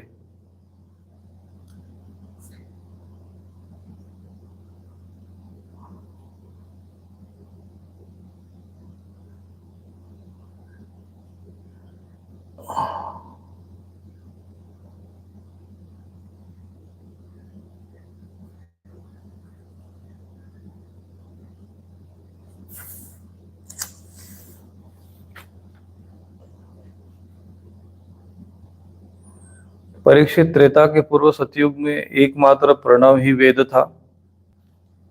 सारे वेद शास्त्र उसी के अंतर्भूत थे। देवता थे एकमात्र नारायण, और कोई नहीं था। अग्नि भी 3 ने केवल एक थी, और वर्ण भी एक ही हंस था। तो ये त्रेता युग का वर्णन कहते हैं कि परीक्षित, त्रेता के पूर्व सतयुग में एकमात्र प्रणव ही वेद था, अर्थात प्रणव को ही वेद माना गया है। एक एव पुरा वेद प्रणव सर्ववांग्मय, कि प्रणव में ओम में ही वेद माना जाता था। सारे वेद शास्त्र उसी के अंतर्भूत थे। देवो नारायणो नान्य, देवता एकमात्र नारायण थे और कोई नहीं था। अग्नि 3 नहीं केवल एक थी, और वर्ण भी जो था उसमें हंस वर्ण था। उस समय ब्राह्मण आदि सवर्ण आदि नहीं थे, हंस वर्ण था।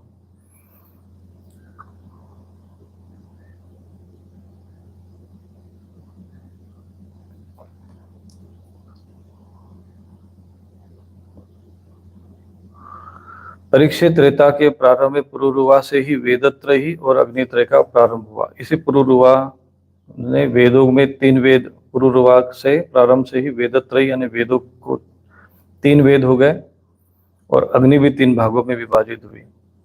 राजा पुरुरवा ने अग्नि को संतान रूप में स्वीकार करके गंधर्व लोक की प्राप्ति की। उर्वशी के गर्भ से पुरुरवा के 6 पुत्र हुए, आयु, श्रुतायु, सत्यायु, रय, विजय और जय। श्रुतायु का पुत्र था वसुमान, वसुमान का शतंजय, विजय का भीम, भीम का कांचन, कांचन का होत्र, होत्र का पुत्र था जन्नू। ये राजा हुए, मतलब ये राजाओं में भी ऋषि, राजवंश में भी अनेक ऋषि हुए हैं, ब्राह्मण हुए हैं। यह जन्नू भी जो है जानवी ऋषि, जन्नू नाम के ऋषि हुए। वे जन्नू वही थे जो गंगा जी को अपनी अंजलि में लेकर पी गए थे। जन्नू का पुत्र था पूर्व, पूर्व का बलाक, बलाक का अजक, अजक का कुश, कुश के 4 पुत्र वे कुशाम्बु, तनय, वसु और कुशनाभ। इनमें से कुशनाभ के पुत्र गाधी हुए। गाधी की कन्या का नाम सत्यवती था। ऋचिक ऋषि ने गाधी से उनकी कन्या मांगी। गाधी ने यह समझकर कि यह कन्या के योग्य वर नहीं है। ऋत्विक से कहा कि मुनिवर, हम लोग कुशी वंश के हैं, हमारी कन्या मिलना कठिन, इसलिए आप 1000 ऐसे घोड़े लाकर हमें शुल्क रूप में दीजिए, जिसका सारा शरीर श्वेत ही हो, एक एक कान श्याम वर्ण का हो।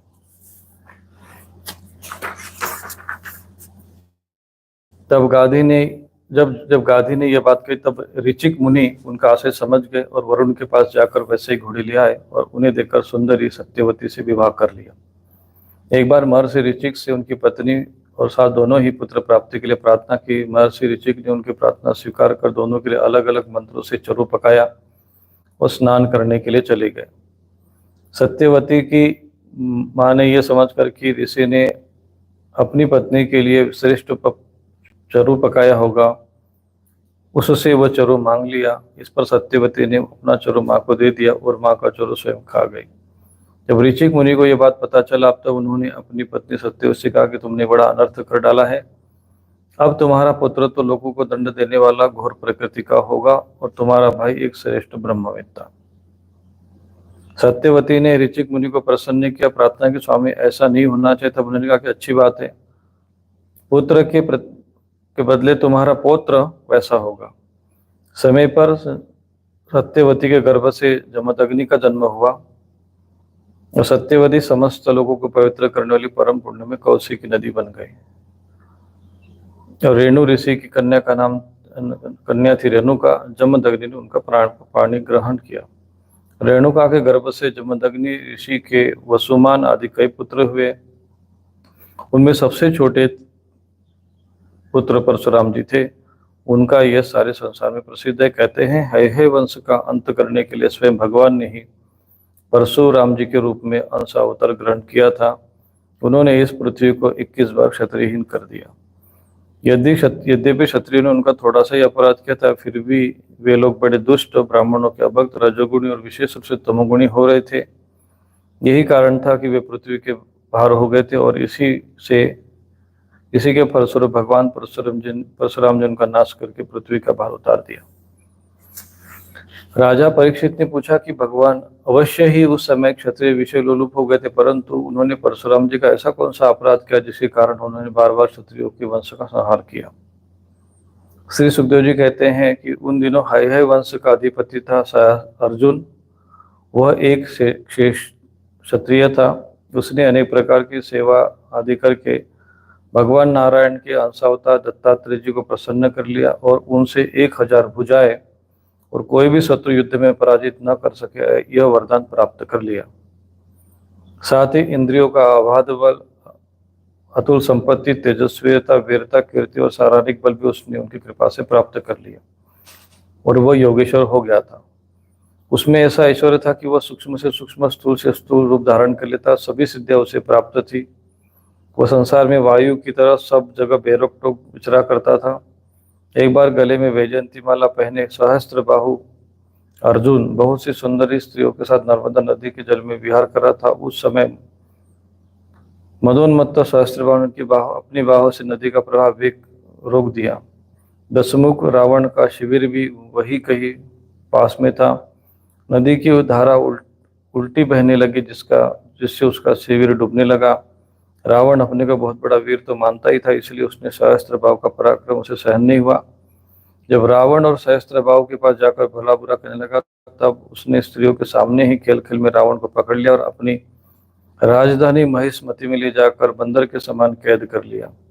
पीछे पुलस्त्य ऋषि के कहने पर सहस्त्रबाहु ने रावण को छोड़ दिया था।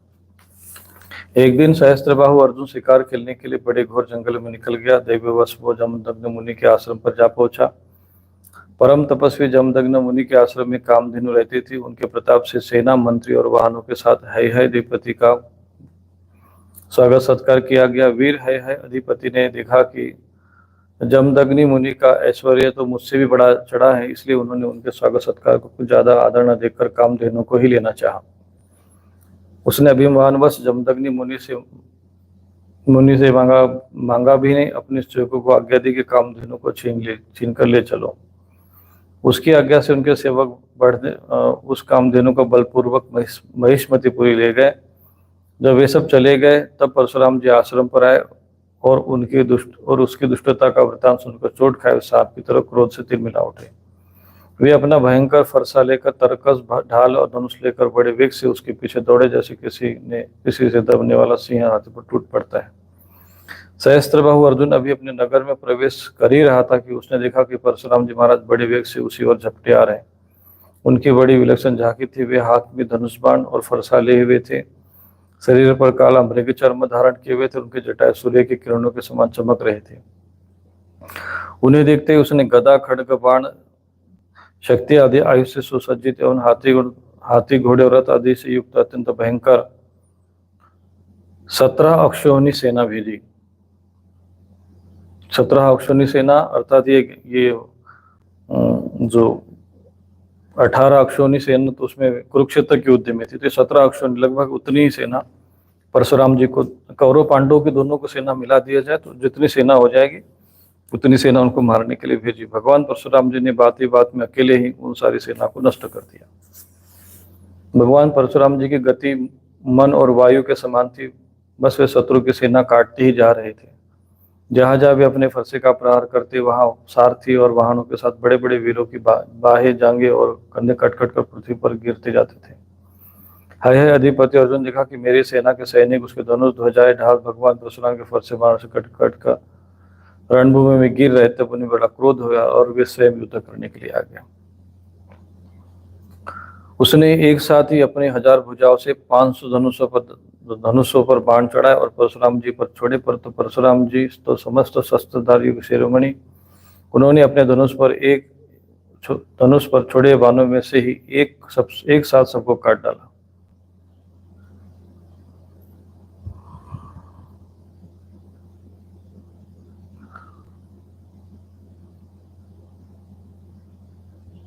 परशुराम जी ने अपनी तीखी धार वाले फरसे से बड़ी फुर्ती के साथ उसकी सांपों के समान भुजाओं को काट डाला। जब उसकी बाहें कट गई, तब उन्होंने पहाड़ की चोटों की तरह उनका ऊंचा सिर धड़ से अलग कर दिया।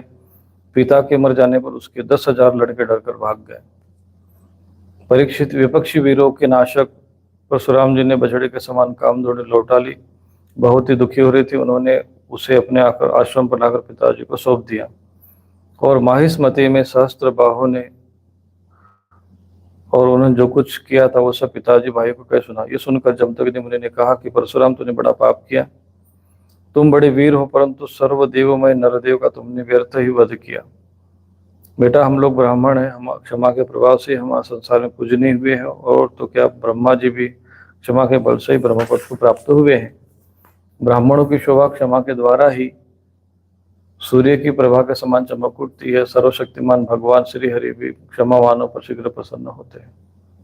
पुत्र सार्वभौम राजा का वध ब्राह्मण की हत्या से भी बढ़कर है। जाओ, भगवान का स्मरण करते हुए तीर्थ का सेवन करके अपने पापों को धो डालो। परीक्षित अपने पिता की यह शिक्षा परशुराम जी को जो आज्ञा कहकर स्वीकार की, उसके बाद वे 1 वर्ष तक तीर्थ यात्रा करके अपने आश्रम पर लौट आए।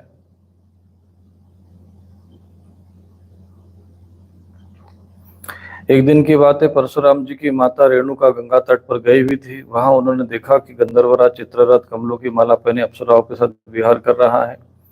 वे जल लाने के लिए नदी तट पर गई थी, परंतु वहां जल क्रीड़ा करते हुए गंधर्वों को देख लिया और पतिदेव के हवन का समय हो गया, इस बात को भूल गई। उनका मन कुछ समय चित्ररथ की ओर खींच भी गया था। हवन का समय बीत गया, ये जानकर भी महर्षि जमदग्नि के साप से भयभीत हो गए। तुरंत वहां से आश्रम पर चलिए। वहां जल का कलश महर्षि के सामने रखकर हाथ जोड़कर खड़ी हो गई। जमदग्नि मुनि ने अपनी पत्नी का मानसिक व्यभिचार जान लिया और क्रोध करके कहा कि मेरे पुत्रों, इस पापिनी को मार डालो। परंतु उनके किसी भी पुत्र ने उनकी वह आज्ञा स्वीकार नहीं की। उसके बाद पिता की आज्ञा से परशुराम जी ने माता के साथ सब भाइयों को भी मार डाला। जिसका कारण था, वे अपने पिताजी के योग और तपस्या का प्रभाव भली भांति जानते थे। परशुराम जी के इसी काम से सत्यवती नंदन महर्षि जमदग्नि बहुत प्रसन्न हुए। उन्होंने कहा, पुत्र, तुम्हारी जो इच्छा वो मांग लो। परशुराम जी ने कहा कि मेरी माता और सब भाई जीवित हो जाए और उन्हें इस बात का स्मरण न रहे कि मैंने उन्हें मारा था। परशुराम जी के इस प्रकार कहते ही जैसे वे सोकर उठे, वैसे वे अनायास ही सकुशल उठ गए। परशुराम जी ने अपने पिता का तपोबल जानकर ही अपने भाइयों का वध किया था। परीक्षित, सहस्त्रबाहु अर्जुन के जो लड़के परशुराम जी से हार कर भाग गए थे, वे अपने पिता के वध का स्मरण करके निरंतर बनी रहती थी। कहीं एक क्षण के लिए भी उन्हें चैन नहीं मिलता था। एक दिन की बात है, परशुराम जी अपने भाइयों के साथ आश्रम के बाहर वन में गए हुए थे। ये अवसर पाकर वह साधने के लिए सहस्त्रबाहु के पुत्रों ने वहां आकर, उस समय महर्षि जमदग्नि अग्निशाला में बैठे हुए थे और अपनी समस्त वृत्तियों में पवित्र कीर्ति भगवान के चिंतन में मग्न हो रहे थे। उस समय उस पापियों ने जमदग्नि ऋषि को मार डाला। उन्होंने पहले से ही ऐसा पाप पूर्ण निश्चय कर लिया था। परशुराम जी की माता रेणुका बड़ी दीनता से उनकी प्रार्थना करी थी, परंतु उन सबने उनकी एक न सुनी। वे बलपूर्वक महर्षि जमदग्नि का सिर काट कर ले गए। परीक्षित, वास्तव में वे नीच क्षत्रिय अत्यंत क्रूर थे। सती रेणुका का दुख और शोक से आतुर हो गई। वे अपने हाथों अपनी छाती और सिर पीट पीट कर रोने लगे। परशुराम पुत्र, परशुराम शीघ्र आओ। परशुराम जी ने बहुत दूर से माता का हा राम ये करुण क्रंदन सुन लिया और वे बड़ी शीघ्रता से आश्रम पर आए और वहां आकर उन पिताजी मार डाले गए हैं ऐसा देखा। परीक्षित, उस समय परशुराम जी को बड़ा दुख हुआ, साथ ही क्रोध, असहिष्णुता, मानसिक पीड़ा और शोक के वेग से अत्यंत विमोहित हो गए कि हाय पिताजी, आप तो बड़े महात्मा थे। पिताजी, आप बड़े धर्म के पुजारी थे। आप हम लोगों को छोड़कर स्वर्ग चले गए। इस प्रकार विलाप कर उन्होंने पिता के शरीर तो भाइयों को सौंप दिया और स्वयं हाथ में फरसा उठाकर शत्रु का संहार कर डालने का निश्चय किया। परशुराम जी ने महिष्मती नगरी में जाकर सहस्त्रबाहु के पुत्रों के सिरों से नगर के बीचों बीच एक बड़ा पर्वत खड़ा कर दिया। उस नगर की शोभा तो उन ब्रह्मघाती नीच क्षत्रियों के कारण नष्ट हो चुकी थी। उनके रक्त से एक बड़ी भयंकर नदी बह निकली, जिसे देखकर ब्राह्मण द्रोहियों का हृदय भय से कांप उठता था। भगवान ने देखा कि वर्तमान क्षत्रिय अत्याचारी हो गए, इसलिए राजन उन्होंने अपने पिता के वध को निमित्त बनाकर 21 बार क्षत्रिय पृथ्वी को क्षत्रियहीन कर दिया। कुरुक्षेत्र के समंत पंचक में ऐसे ऐसे 5 तालाब बना दिए जो रक्त के जल से भरे हुए थे। परशुराम जी ने अपने पिता का सिर लाकर उनके धड़ से जोड़ दिया और यज्ञ द्वारा सर्वदेव में आत्मस्वरूप भगवान का यजन किया।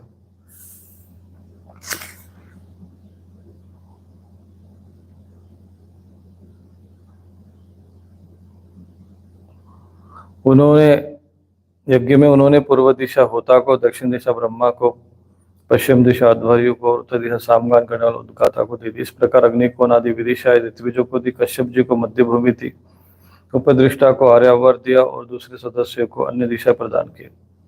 इसके बाद यज्ञांत स्नान करके वे समस्त पापों से मुक्त हो गए और ब्रह्मा नदी सरस्वती के तट पर मेघ रहित सूर्य के समान शोभायमान हुए। महर्षि जमदग्नि को स्मृति रूप संकल्प में शरीर की प्राप्ति हो गई। परशुराम जी से सम्मानित होकर वे सप्तर्षियों के मंडल में 7वें ऋषि हो गए।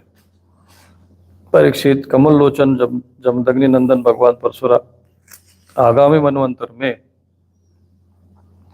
सप्तर्षियों के मंडल में रहकर वेद का विस्तार करेंगे। वे आज भी किसी को किसी प्रकार दंड न देते हुए शांत चित्त से महेंद्र पर्वत पर निवास करते हैं। वहां सिद्ध गंधर्व और चारण उनके चरित्र का मधुर स्वर से गान करते रहते हैं। सर्वशक्तिमान विश्वात्मा भगवान श्री हरि ने इस प्रकार भृगुवंशियों में अवतार ग्रहण करके पृथ्वी के भारभूत राजाओं का बहुत बार वध किया। महाराजा गादी के पुत्र प्रज्वलित अग्नि के समान परम तेजस्वी विश्वामित्र जी, गादी के पुत्र हुए विश्वामित्र जी। उन्होंने अपने तपोबल से क्षत्रियत्व का त्याग करके ब्रह्मतेज प्राप्त कर लिया। विश्वामित्र जी के 100 पुत्र थे। उनके पिछले पुत्र का नाम था मधुच्छंदा, इसलिए सभी पुत्र मधुच्छंदा के नाम से विख्यात हो गए। विश्वामित्र जी ने भृगुवंश से अजित गर्त के पुत्र अपने भांजे सुनशेप को, जिनका एक नाम देवराज भी था, पुत्र रूप में स्वीकार कर लिया और अपने पुत्रों से कहा कि तुम लोग इसे अपना बड़ा भाई मानो। ये वही प्रसिद्ध भृगुवंशी सुनशेप था जो राजा हरिश्चंद्र के यज्ञ में यज्ञ पशु के रूप में मोल लेकर लाया गया था। विश्वामित्र जी ने प्रजापति वरुण आदि देवताओं की स्तुति करके उसे 5 बंधन से छुड़ा लिया था। देवताओं के यज्ञ में वही सुनशेप देवताओं द्वारा विश्वामित्र को दिया गया अतः देवे राता। इस उत्पत्ति के अनुसार गादी वंश में यह तपस्वी देवराज के नाम से विख्यात हुआ।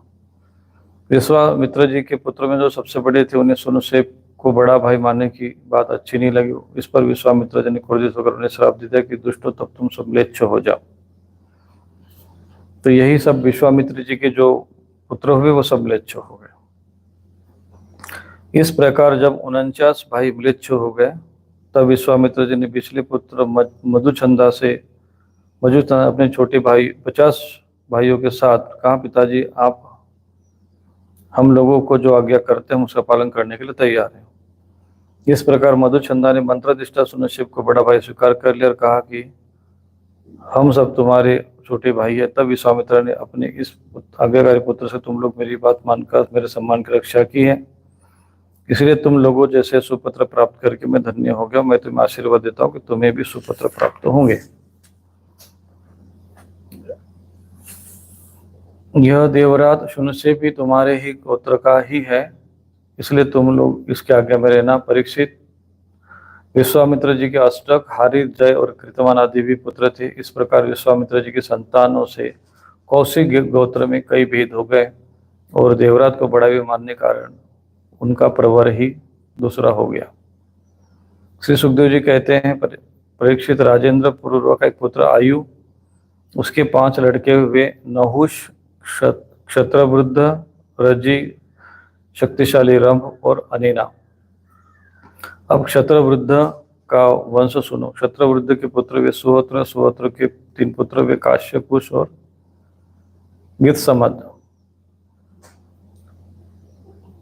गृत्समद का पुत्र हुआ शुनक। इसी शुनक के पुत्र ऋग्वेदियों में श्रेष्ठ मुनिवर शौनक जी हुए।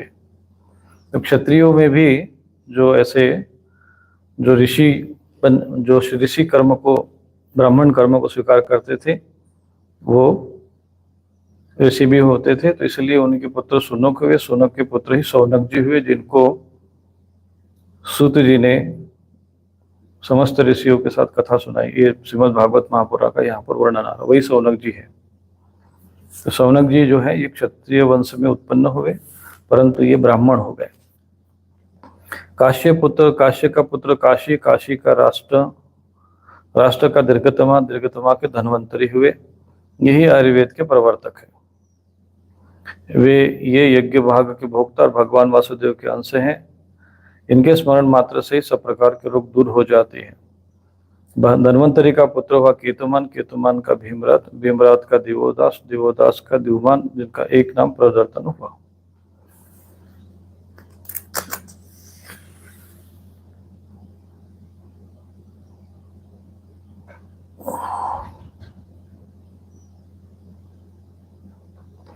ये सब के सब क्षत्रवृद्ध के वंश में काशी से उत्पन्न नरपति हुए।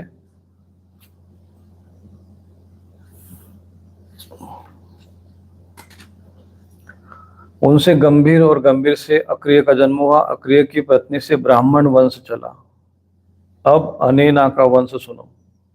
तो अक्रिय की पत्नी से ब्राह्मण वंश चला है। तो ये ऐसा भी क्षत्रियों में भी ब्राह्मण जो आचरण करते थे तो वो ब्राह्मण कहलाते थे। तो इसलिए एक बात तो इस पूरे शास्त्र के वंश का वर्णन सुनने से इसे समझ में आती है कि जन्म से ही कोई ब्राह्मण या क्षत्रिय नहीं होता है, कर्म से ही ब्राह्मण या क्षत्रिय होते हैं। तो जो जिस कर्म को धारण करता है, युद्ध कर्म करना चाहता है तो वो क्षत्रिय, और जब वो अपना ब्रह्म कर्म अपना जीवन का उद्देश्य बना लेते हैं तो वे ब्राह्मण कहलाते हैं। अब अनिना का वंश सुनो। अनिना का पुत्र था शुद्ध, शुद्ध का सूचि, सूचि का त्रिकुत, त्रिकुत का धर्मसारथी, धर्मसारथी के पुत्र थे शांतरय। शांतरय आत्मज्ञानी होने के कारण कृतकृत्य थे, उन्हें संतान की आवश्यकता न थी। आयु का पुत्र रजि के अत्यंत तेजस्वी 500 पुत्र थे। देवताओं की प्रार्थना से रजि ने दैत्यों का वध करके इंद्र को स्वर्ग का राज्य दिया, परंतु वे अपने प्रहलाद आदि शत्रुओं से भयभीत रहते थे, इसलिए उन्होंने वह स्वर्ग फिर राज्य रजि को लौटा दिया और उनके चरण पकड़ उन्हीं को अपनी रक्षा का भार सौंप दिया।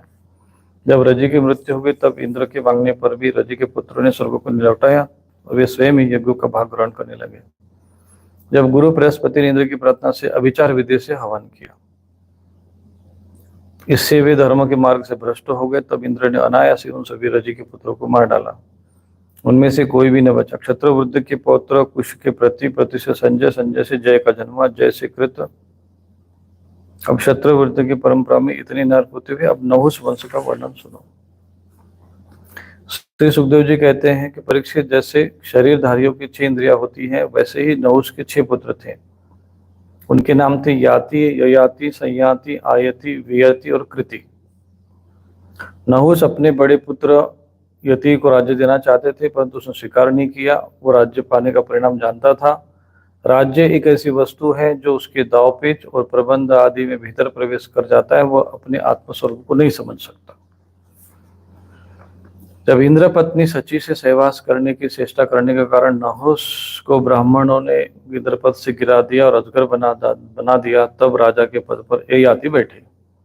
ययाति ने अपने 4 छोटे भाइयों को 4 दिशाओं में नियुक्त कर दिया और स्वयं शुक्राचार्य की पुत्री देवयानी और दैत्यराज वृषपर्वा की पुत्री शर्मिष्ठा को पत्नी के रूप में स्वीकार करके पृथ्वी की रक्षा करने लगे। तो इस प्रकार से ये शुक्राचार्य जी की पत्नी देवयानी और शर्मिष्ठा इन दोनों के पति हुए। राजा परीक्षित ने पूछा, भगवान शुक्राचार्य जी तो ब्राह्मण थे और ययाति क्षत्रिय, फिर ब्राह्मण कन्या और क्षत्रिय वर्ग का ये प्रतिलोम विवाह कैसे हुआ? श्री सुखदेव जी ने कहा कि दानवराज वृषपर्वा की एक बड़ी माननीय कन्या थी जिसका नाम था शर्मिष्ठा। वह एक दिन अपनी गुरुपुत्री देवयानी और हजारों सखियों के साथ अपनी राजधानी के श्रेष्ठ उद्यान में टहल रही थी। उसी समय उधर से पार्वती जी के साथ बैल पर चढ़े हुए भगवान शंकर निकले। उन्हें देखकर सबकी सब कन्या सकुचा गई। उन्होंने झटपट सरोवर से निकलकर अपने वस्त्र पहन लिए।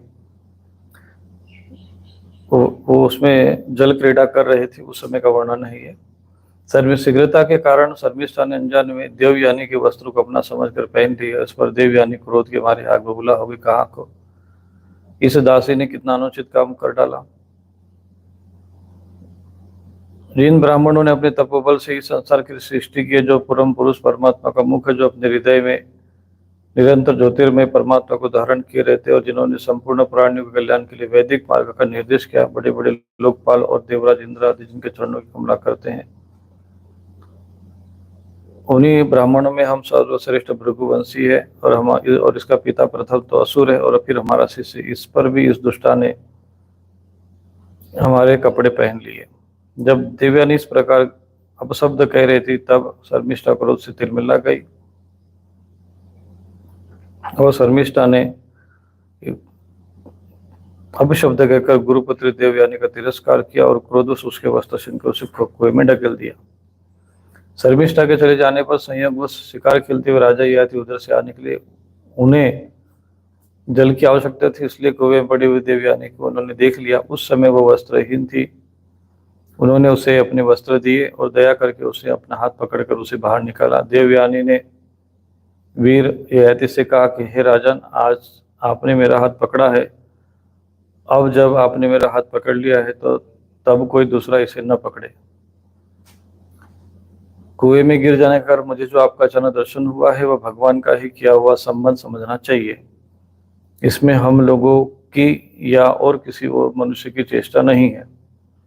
वीर श्रेष्ठ, पहले मैंने बृहस्पति के पुत्र कच्छ को श्राप दे दिया था।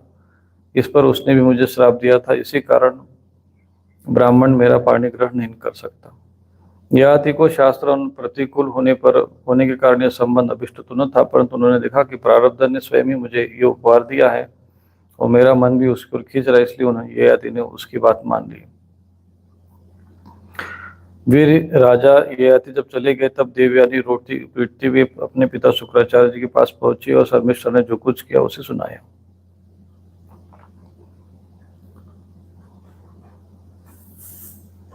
और वे रुष्ट होकर अपनी कन्या देवयानी को साथ लेकर नगर से निकल पड़े। जब वृषपर्वा को मालूम हुआ कि उनके मन में ये शंका हुई कि गुरु जी कई शत्रुओं को जीत न करा दे या अथवा मुझे श्राप न देवे, उनके प्रसन्न करने के लिए पीछे पीछे चल पड़े। तो भगवान शुक्राचार्य जी का क्रोध तो अधिक क्षण का था। उन्होंने वृषपर्वा से कहा, राजन, मैं अपनी पुत्री देवयानी को नहीं छोड़ सकता, इसलिए उसकी जो इच्छा हो उसकी पूरी करो, फिर मुझे लौट चलने में कोई आपत्ति नहीं। जब वृषपर्वा ने ठीक है कहकर उनकी आज्ञा स्वीकार की, तब देवयानी ने अपने मन की बात की, पिताजी, मुझे जिस किसी को भी दे, मैं जहाँ कहीं भी जाऊं, शर्मिष्ठा अपनी सहेलियों के साथ मेरी सेवा के लिए वही चले। शर्मिष्ठा ने अपने परिवार वालों का संकट और उनके कार्य का गौरव देखकर देवयानी की बात स्वीकार कर ली और वो 1000 सहेलियों के साथ दासी के समान उसकी सेवा करने लगे। शुक्राचार्य जी ने देवयानी का विवाह राजा ययाति के साथ कर दिया और शर्मिष्ठा को दासी के रूप में दे दिया। राजन, इसको अपनी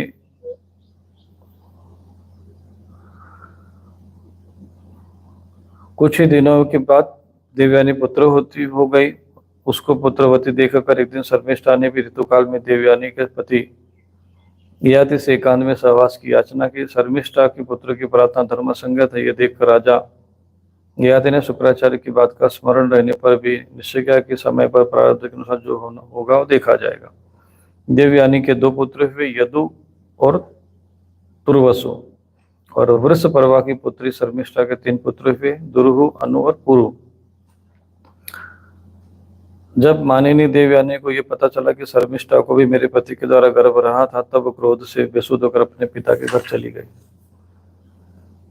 ययाति ने अनुनय विनय करके देवयानी को मनाने की चेष्टा की, परंतु वह उसे मना न सके। शुक्राचार्य ने भी क्रोध में भरकर ययाति से कहा कि तू मंदबुद्धि, स्त्री लंपट और झूठा है, जहाँ तेरे शरीर में बुढ़ापा आ जाए और जो मनुष्य को कुरूप कर देता है। ययाति ने कहा कि ब्राह्मण, इस श्राप से तो आपकी पुत्री का भी अनिष्ट ही है। इस पर शुक्राचार्य ने कहा कि अच्छा, जाओ, जो प्रसन्न से तुम्हें अपने यौवन दे उसे अपना बुढ़ापा बदल लो। शुक्राचार्य जी ने जब ऐसी व्यवस्था दी, तब अपने राजधानी में जाकर ययाति ने अपने पुत्र यदु से कहा कि तुम मुझे अपने यौवन दे दो और अपने नाना का दिया हुआ बुढ़ापा स्वीकार कर लो, क्योंकि तुम मेरे प्रिय पुत्र हो, मैं विषयों से भी तृप्त नहीं हुआ, इसलिए तुम्हारी आयु लेकर मैं कुछ वर्ष तक और आनंद भोगूं।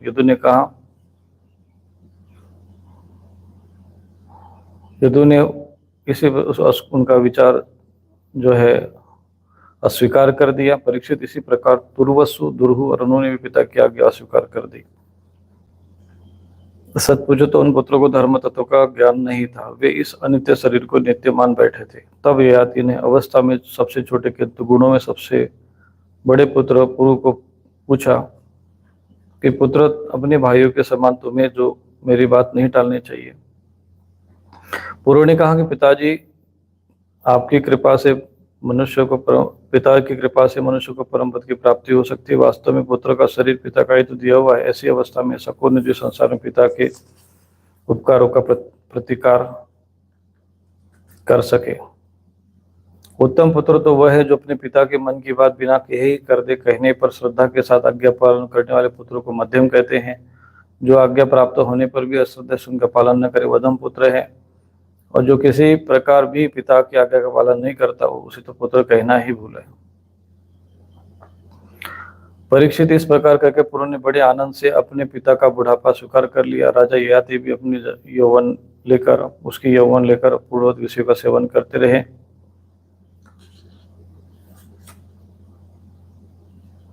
इस प्रकार 1000 वर्ष तक उन्होंने अपनी उष्णकल इंद्रियों के साथ मन को जोड़कर प्रिय विषय को भोगा, परंतु इतने पर भी चक्रवर्ती सम्राट ययाति को भोगों से तृप्ति न हुई।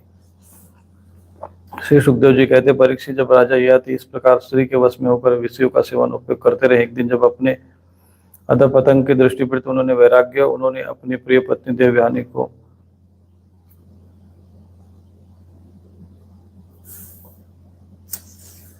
समझाकर आत्मज्ञान का मार्ग उसे बताया। ययाति ने अपनी पत्नी से इस प्रकार कहकर पुरु को उसका यौवन लौटा दिया और उसे बुढ़ापा अपना वापस ले लिया। यह इसलिए कि अब उनके चित्त में विषयों की वासना नहीं रह गई थी। उसके बाद उन्होंने दक्षिण पूर्व दिशा में दुर्हु, दक्षिण पूर्व दिशा में दुर्हु, दक्षिण में यदु, पश्चिम में तुर्वसु और उत्तर में अनु को राज्य दे दिया। सारे भूमंडल की समस्त संपत्तियों की योग्यतम पात्र पुरु को अपने राज्य पर अभिषिक्त करके बड़े भाइयों को उनके अधीन बनाकर वे वन में चले गए। यद्यपि राजा ययाति ने बहुत वर्षों तक इंद्रियों से विषयों का सुख भोगा था, परंतु जैसे पांख निकल आने पर पक्षी अपना घोंसला छोड़ देता है, वैसे ही उन्होंने एक ही क्षण में सब कुछ छोड़ दिया। वन में जाकर राजा ययाति ने समस्त आसक्ति से मुक्ति पा ली। आत्म साक्षात्कार के द्वारा उनका त्रिगुणमय लिंग शरीर नष्ट हो गया। उन्होंने माया मल से रहित परब्रह्म परमात्मा वासुदेव में मिलकर वो भगवती गति प्राप्त की जो बड़े बड़े भगवान के प्रेमी संतों को प्राप्त होती है।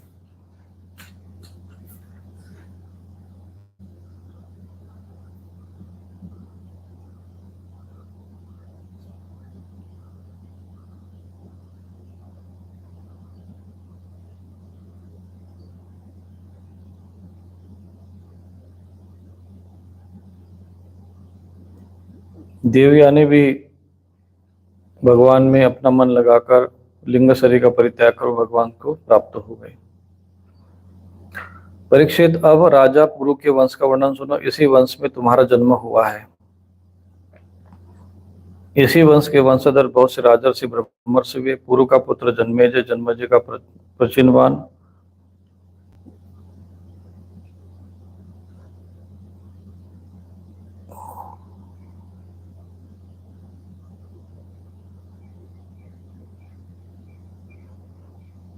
अहन याति से रुद्राशु हुआ। रुद्राशु ने घृताची अप्सरा के गर्भ से 10 पुत्र हुए। ऋत्ययु, क्षययु आदि ये 10 पुत्र हुए।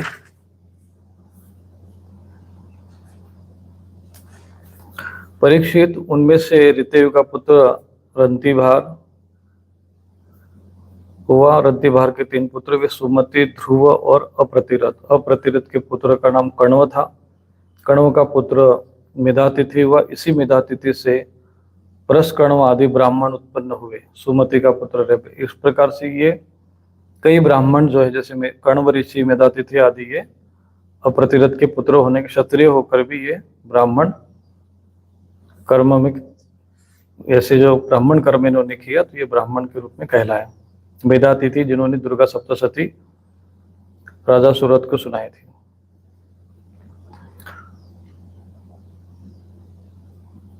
सुमति का पुत्र रैभ्य हुआ। रैभ्य का पुत्र दुष्यंत।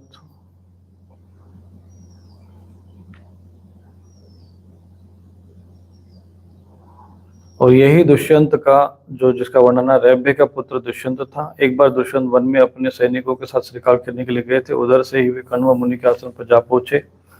उस आश्रम पर देव माया के समान एक मनोहर स्त्री बैठी हुई थी।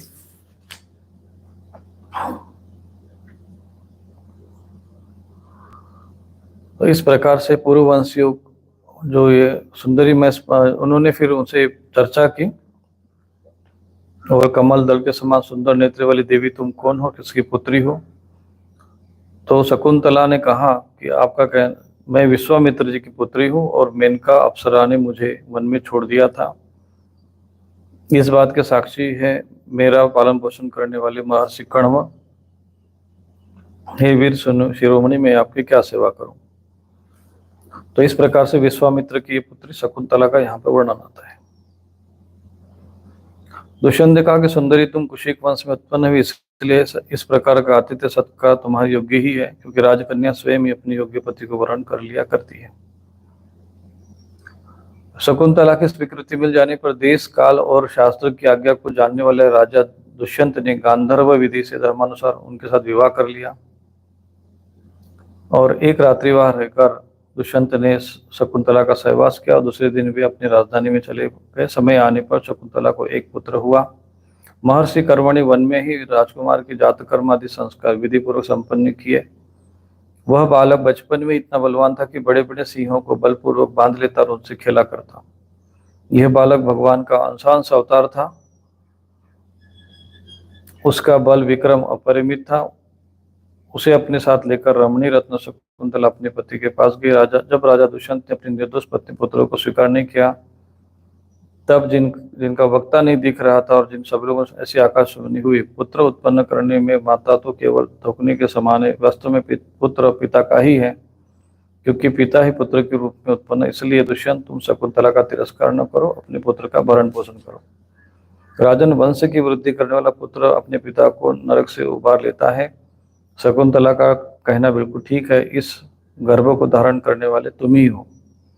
परीक्षित, पिता दुष्यंत की मृत्यु हो जाने के उपरांत वह परम यशस्वी बालक चक्रवर्ती सम्राट हुआ।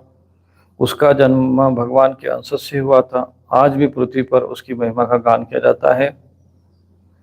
उसके दाहिने हाथ में चक्र का चिन्ह था और पैरों में कमलकोश का। महाअभिषेक की विधि से राजाधिराज के पद पर उसका अभिषेक हुआ और वे ही भरत नाम से जाने गए। भरत बड़ा ही शक्तिशाली राजा था। भरत ने ममता के पुत्र दीर्घतमा मुनि को पुरोहित बनाकर गंगा तट पर गंगा सागर से लेकर गंगोत्री तक 55 पवित्र अश्वमेध यज्ञ किए और इसी प्रकार यमुना तट पर भी प्रयाग से लेकर यमुनोत्री तक 78 अश्वमेध यज्ञ किए। इन सभी यज्ञों में उन्होंने अपार धनराशि का दान किया। दुष्यंत कुमार भरत का यज्ञ अग्नि स्थापन बड़े ही उत्तम गुण वाले स्थान में किया गया था। इस स्थान में भरत ने इतनी गौवें दान की थी कि 1000 ब्राह्मणों में प्रत्येक ब्राह्मण को एक बद्ध गौवें मिली थी।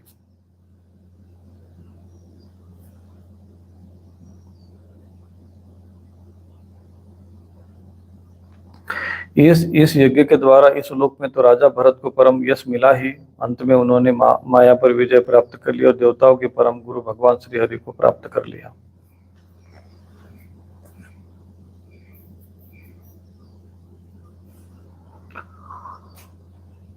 भरत ने दिग्विजय के समय किरात, हुण, यवन, आंध्र, कंक, खशक और म्लेच्छ आदि समस्त ब्राह्मण द्वि राजाओं को मार डाला। पहले युग में बलवान असुरों ने देवताओं पर विजय प्राप्त कर ली थी। वे रसातल में रहने लगे थे। उस समय वे बहुत सी देवांगनाओं को रसातल में ले गए थे। राजा भरत ने फिर से उन्हें छुड़ा लिया। उनके राज्य में पृथ्वी और आकाश प्रजा की सारी आवश्यकता पूरी कर देते थे। भरत ने 27,000 वर्ष तक समस्त दिशाओं का एक छत्र शासन किया। अंत में सार्वभौम सम्राट भरत ने यही निश्चय किया, लोकपालों को भी चकित कर देने वाला ऐश्वर्य, सार्वभौम संपत्ति, अखंड शासन और ये जीवन ये मिथ्या ही है। ऐसा निश्चय करके वे संसार से उदासीन हो गए। विदर्भ राज की 3 कन्याएं सम्राट भरत की पत्नियां थी।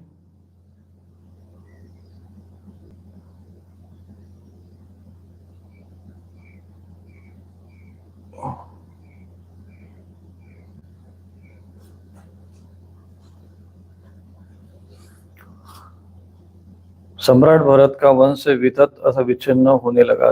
तब उन्होंने संतान के लिए मरुत्सव नामक यज्ञ किया। इससे मरुद गणों ने प्रसन्न होकर भरत को भरद्वाज नामक पुत्र दिया।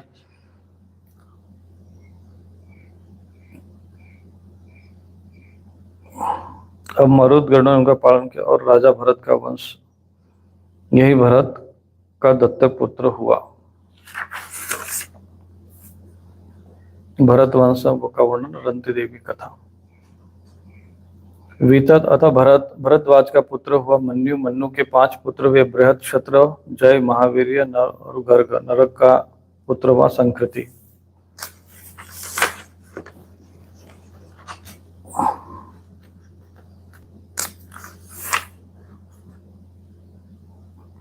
इसी परंपरा में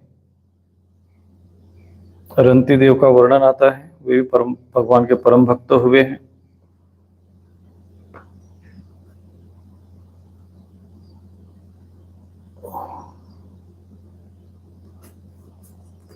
इसी इसमें एक वर्णन और भी आता है ब्रह्मदत्त का। ब्रह्मदत्त ने उसने अपनी पत्नी सरस्वती के गर्भ से विश्वक्सेन नामक उत्पन्न किया। इसी विश्वक्सेन से जैगिशव्य के उपदेश से योग शास्त्र की रचना की।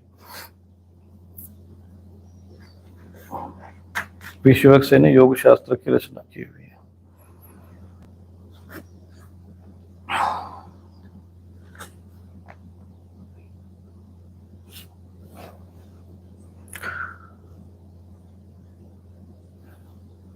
इसने एक हिरण्यनाभ का वर्णन आता है इसमें। उसने हिरण्यनाभ से योग विद्या प्राप्त की थी। वो जो उसका वर्णन आता है पीछे, प्राच्यसाम नामक ऋचाओं की 6 संहिता कही थी।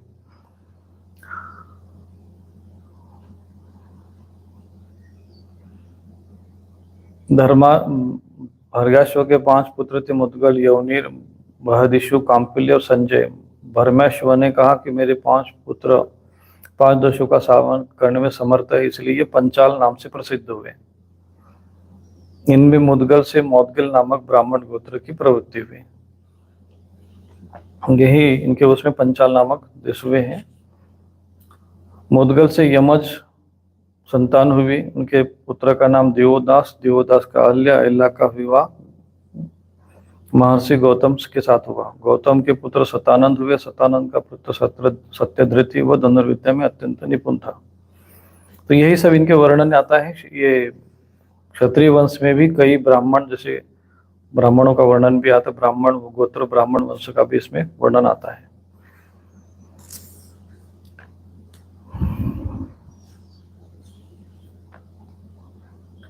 एक दिन उर्वशी को देखने से शरदवानु का वीर्य मूंज के झाड़ पर गिरने पड़ा। उससे एक शुभ लक्षण वाले पुत्र और पुत्री का जन्म हुआ। महाराज शंतुनि की उस पर दृष्टि पड़ गई, क्योंकि उधर से शिकार खेलने के लिए गए हुए थे। उन्होंने दयावश दोनों को उठा लाया। उनमें से जो पुत्र था उनका नाम कृपाचार्य, जो कन्या थी वही कृपी। यही कृपी द्रोणाचार्य की पत्नी हुई। अब ये पांचाल का और कौरव वंश का वर्णन आता है। देवोदास का पुत्र का वर्णन आता है इसमें। दृष्टद्युम्न के नाम का दृष्टकेतु भरद्वाज के वंश में उत्पन्न हुए। यही नरेश नरपति पांचाल कहलाए।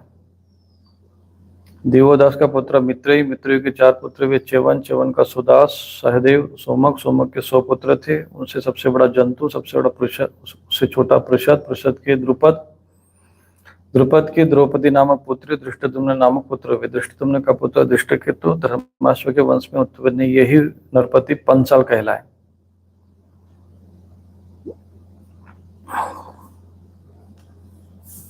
ये सारा वर्णन इसमें कई जो पांचाल और कौरव वंश और मगध वंश के राजाओं का इसमें वर्णन आता है।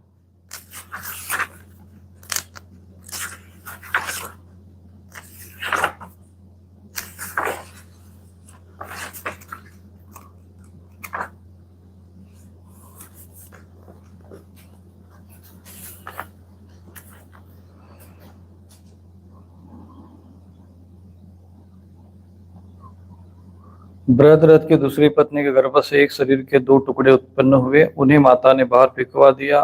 तब जरा नाम की रक्षी ने जियो जियो इस प्रकार कहकर खिलखिल में 2 टुकड़ों को जोड़ दिया। उसी जोड़े हुए बालक का नाम जरासंध हुआ। फिर जरासंध का सहदेव, सहदेव का सोमापी, सोमापी का पुत्र सुतश्रवा,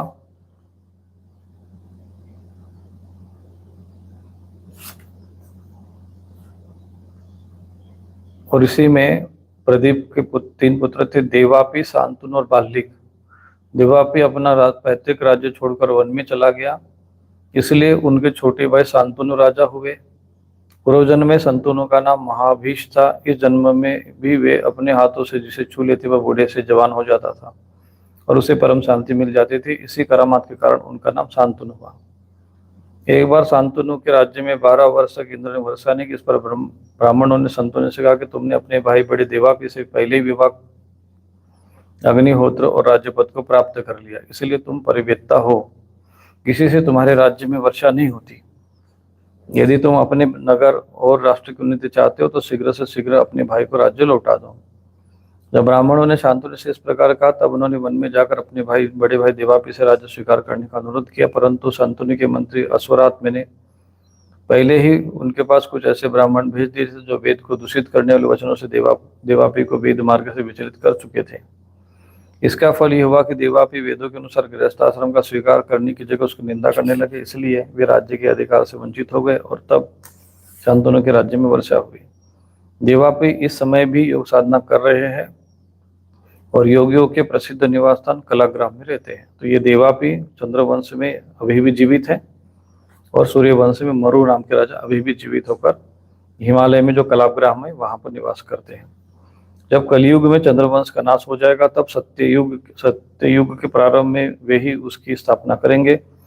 शांतनु के छोटे भाई बाल्मीकि का पुत्र व सोमदत्त, सोमदत्त के 3 पुत्र भूरी, भूरिश्रवा, और शांतनु के द्वारा गंगा जी के गर्भ से नैष्ठिक ब्रह्मचारी भीष्म का जन्म हुआ। वे ही समस्त धर्म के सिरमौर भगवान के परम प्रेमी भक्त और परम ज्ञानी थे। शांतनु के द्वारा दासराज की कन्या के गर्भ से 2 पुत्र वे चित्रांगद और विचित्रवीर्य। चित्रांगद के चित्रांगद नामक गंधर्व ने मार डाला। इसी दासराज कन्या सत्यवती से पराशर जी के द्वारा मेरे पिता भगवान के कलावतार स्वयं भगवान श्री कृष्ण देवपान व्यास जी अवतरणी हुए थे। उन्होंने वेदों की रक्षा की। परीक्षित, मैंने उन्हीं से इस श्रीमद् भागवत महापुराण का अध्ययन किया। यह पुराण परम गोपनीय, अत्यंत रहस्यमय। इसी से मेरे पिता भगवान व्यास जी ने अपने पहले आदि शिष्यों को इसका अध्ययन नहीं कराया, मुझे ही इसके योग्य समझा। एक तो मैं उनका पुत्र था, दूसरे शांति आदि गुण में मुझ में विशेष रूप से थे। शंतनु के दूसरे पुत्र विचित्रवीर्य ने काशीराज की कन्या अंबिका और अंबालिका से विवाह किया। उन दोनों को भीष्म जी स्वयंवर से बलपूर्वक ले आए थे। विचित्रवीर्य अपने दोनों पत्नियों में इतना आसक्त हो गए कि उन्हें राज यक्ष्मा रोग हो गया और उनकी मृत्यु हो गई। माता सत्यवती के कहने से भगवान व्यास जी ने अपने संतानीन भाइयों की स्त्रियों से धृतराष्ट्र और पांडु नामक 2 पुत्र उत्पन्न किए और उनकी दासी से तीसरे पुत्र विदुर जी हुए। परीक्षित, धृतराष्ट्र की पत्नी गांधारी, उसके गर्भ से 100 पुत्र हुए। उसमें सबसे बड़ा दुर्योधन और कन्या का नाम था दुशला। पांडु की पत्नी कुंती श्रापवश पांडु स्त्री सहवास नहीं कर सकते थे, इसलिए उनकी पत्नी कुंती के गर्भ से धर्म, वायु, इंद्र के द्वारा युधिष्ठिर, भीमसेन, अर्जुन नामक 3 पुत्र हुए। ये तीनों के तीनों महारथी थे। पांडु की दूसरी पत्नी का नाम था माद्री। दोनों अश्विनी कुमार के द्वारा उनके गर्भ से नकुल और सहदेव का जन्म हुआ। परीक्षित, इन 5 पांडवों के द्वारा द्रौपदी के गर्भ से तुम्हारे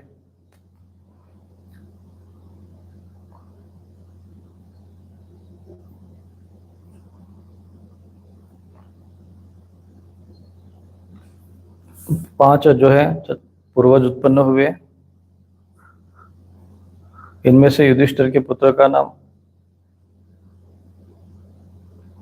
प्रतिविंध्य, भीमसेन का श्रुतसेन, अर्जुन का श्रुतकीर्ति, नकुल का शतानिक और सहदेव का श्रुतकर्मा। इनके सिवा युधिष्ठिर के पौरवी नामक पत्नी से देवक और भीमसेन के हिडिंबा से घटोत्कच और काली से सर्वगत नाम के पुत्र हुए। सहदेव के पर्वत कुमारी विजया से सुहोत्र और नकुल के करुणुमति से नीरमित्र हुआ। अर्जुन द्वारा नागकन्या उलूप के गर्भ से इरावान और मणिपुर नरेश कन्या से बब्रुवाहन का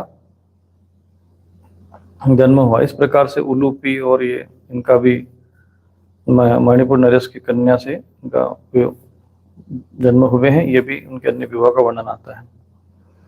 बब्रुवाहन पहले नाना का ही पुत्र माना गया, क्योंकि पहले से ये बात तय हो चुकी थी। अर्जुन की सुभद्रा नामक पत्नी से तुम्हारे पिता अभिमन्यु का जन्म हुआ। वीर अभिमन्यु ने अपने अतिरथी को जीत लिया था। अभिमन्यु के द्वारा उत्तरा के गर्भ से तुम्हारा जन्म हुआ।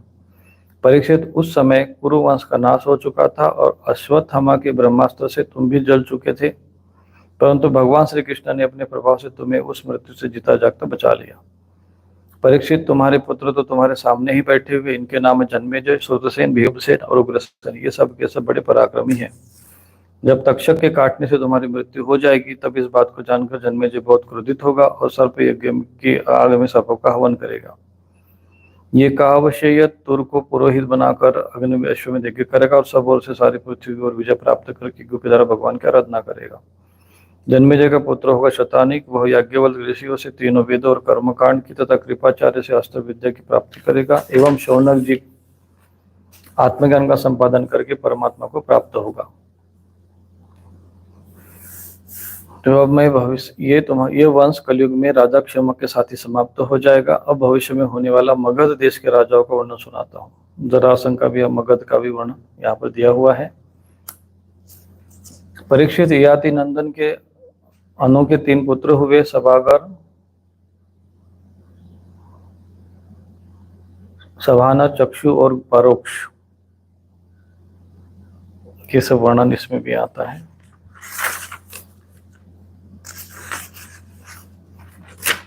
महाराज परीक्षित, अब आप यदुवंश का परम पवित्र और मनुष्य के समस्त पापों को नष्ट करने वाला है।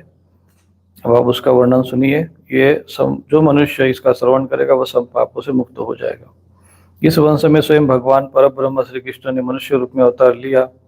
यदु के 4 पुत्र थे, सहस्त्रजित, कौष्टन, नल और रिपु। सहस्त्र से शतजित, शतजित के 3 पुत्र हुए, माँ है, वेणु है और है। हये का धर्म, धर्म का नेत्र, नेत्र का कुंती, कुंती का सोमांजी और भद्रसेन के दोनों। इस प्रकार से वर्णन आता है। कृतवीर्य का पुत्र अर्जुन था। वह 7 द्वीपों का एकमात्र छत्र सम्राट था। उसने भगवान के अंश अवतार दत्तात्रेय योग विद्या और समस्त सिद्धियां प्राप्त की थी।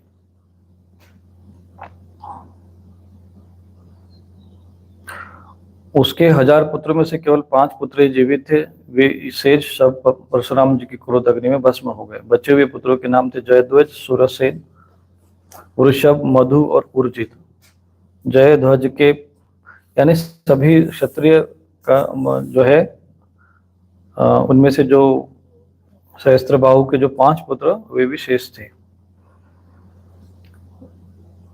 जयध्वज के पुत्र का नाम तालजंग था। तालजंग के 100 पुत्र हुए। वह तालजंग नामक क्षत्रिय कहलाए।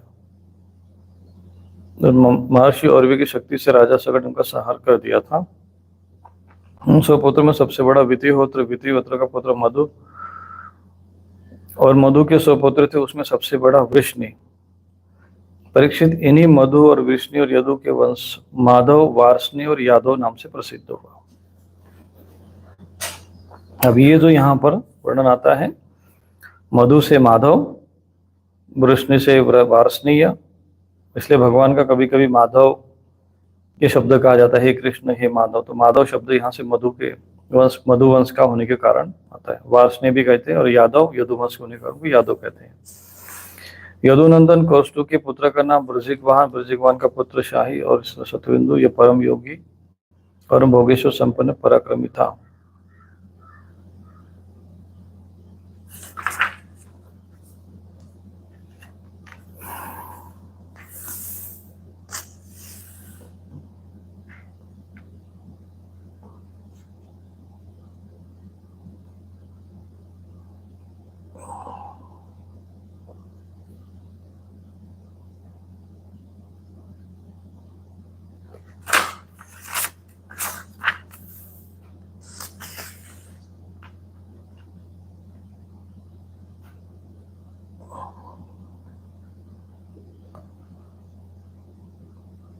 इसी वंश में जो आहुक हुए, आहुक के 2 पुत्र हुए, देवक और उग्रसेन।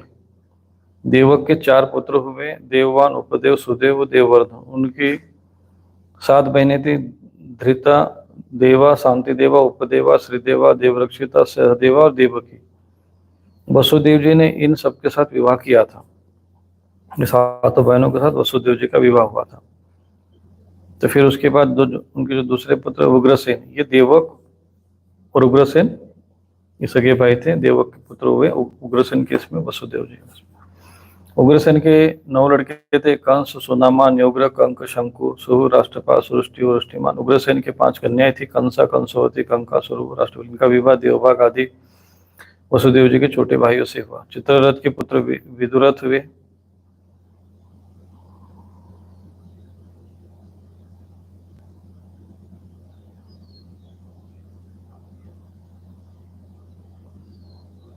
विदुर से सुर, सुर से भजमान, भजमान से शिनी, शिनी से स्वयंभु, स्वयंभु से ऋदिक हुए। ऋदिक से 3 पुत्र देवबाहु, शतधन्वा, कृतवर्मा। देवमिड के पुत्र सूर्य की पत्नी का नाम मारिशा।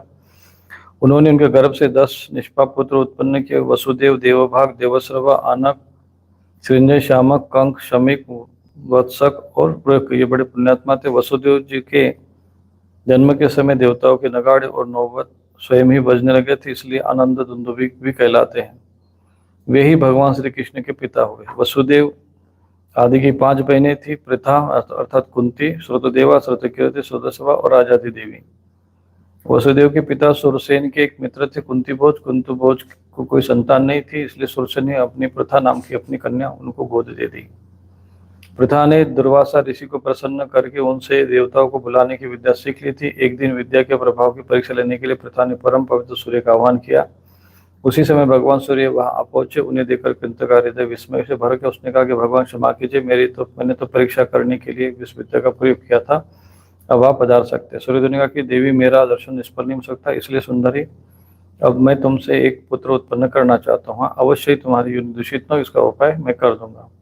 इस प्रकार भगवान सूर्य ने गर्भ स्थापित कर दिया और उसके बाद वे स्वर्ग चले गए। उसी समय उनसे एक बड़ा सुंदर और तेजस्वी शिशु उत्पन्न हुआ। वह देखने में स्वयं सूर्य के समान जान पड़ता था। पृथा लोक निंदा से डगे, इसलिए उसने बड़े दुख से उस बालक को नदी में छोड़ दिया। उसी पृथा का विवाह तुम्हारे परदादा पांडु से हुआ था, जो वास्तव में बड़े सच्चे वीर थे। पृथा की छोटी बहन श्रुतदेवा का विवाह करुषदेव के वृषशर्मा से हुआ। उनके दंतवक्र का जन्म। ये वही दंतवक्र हैं जो पूर्व जन्म में सनकादि ऋषि के साप से हिरण्यक्ष हुआ था।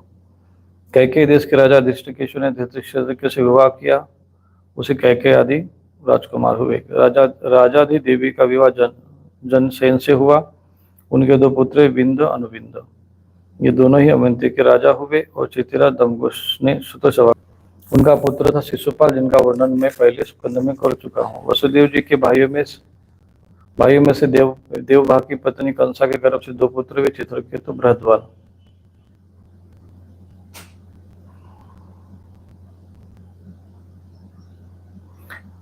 वसुदेव जी की पौरवी रोहिणी, भद्रा, मदिरा, रोहिण, रोचना, इला और देवकी आदि बहुत सी पत्नियां थी। रोहिणी के गर्भ से वसुदेव जी के बलराम, गद, सारण, दुर्मद, विपुल, ध्रुव और कृत और आदि पुत्र हुए थे। पौरवी के गर्भ से उनके 12 पुत्र हुए, भूत, सुभद्र, भद्रवा, दुर्मद आदि।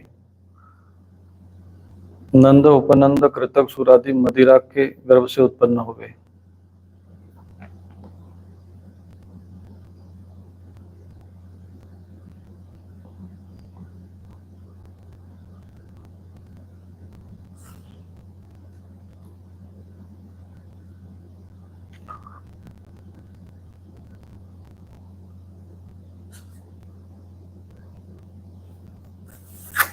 परम उदार वसुदेव जी ने देवकी के गर्भ से 8 पुत्र उत्पन्न किए, जिनके 7 नाम है: कीर्तिमान, सुसेन, भद्रसेन, ऋजु, संवर्धन, भद्र और शेषावतार बलराम जी।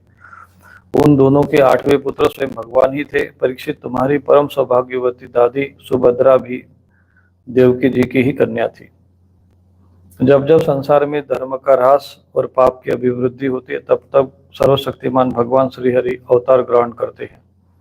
परीक्षित, भगवान सबके दृष्टा और वास्तव में असंग आत्मा ही है, इसलिए उनकी आत्मस्वरूप योग माया के अतिरिक्त उनके जन्म और कर्म का कोई कारण नहीं है।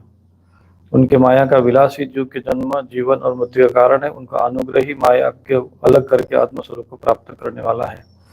जब असुरों ने राजाओं का वेश धारण कर लिया और कई अक्षोनी सेना इकट्ठी करके वे सारी पृथ्वी को रोधने लगे, तब पृथ्वी का भार उतारने के लिए भगवान मधुसूदन बलराम जी के साथ अवतरणी हुए। उन्होंने ऐसी ऐसी लीलाएं की जिसके संबंध में बड़े बड़े देवता मन से अनुमान भी नहीं कर सकते, शरीर से तो करने की ही बात क्या है। पृथ्वी का भार तो उतारा ही, साथ ही कलयुग में उत्पन्न होने वाले भक्तों पर अनुग्रह करने के लिए भगवान ने ऐसा परम पवित्र यश का विस्तार किया, जिसका गान और श्रवण करने से ही दुख, शोक और अज्ञान सबके सब नष्ट हो जाएंगे। उनका यश क्या है? लोगों को पवित्र करने वाला श्रेष्ठ तीर्थ है। संतों के लिए तो वह साक्षात अमृत ही है। एक बार भी यदि कान की अंजलि से उनका आचमन कर लिया जाए तो वे समस्त वासना निर्मूल हो जाती है। परीक्षित, भोज, वृष्णि, अंधक, मधु, सुरसेन, दाशार्ह, कुरु, संजय और पांडुवंशी भी निरंतर भगवान की लीलाओं की आदरपूर्ण सराहना करते रहते हैं।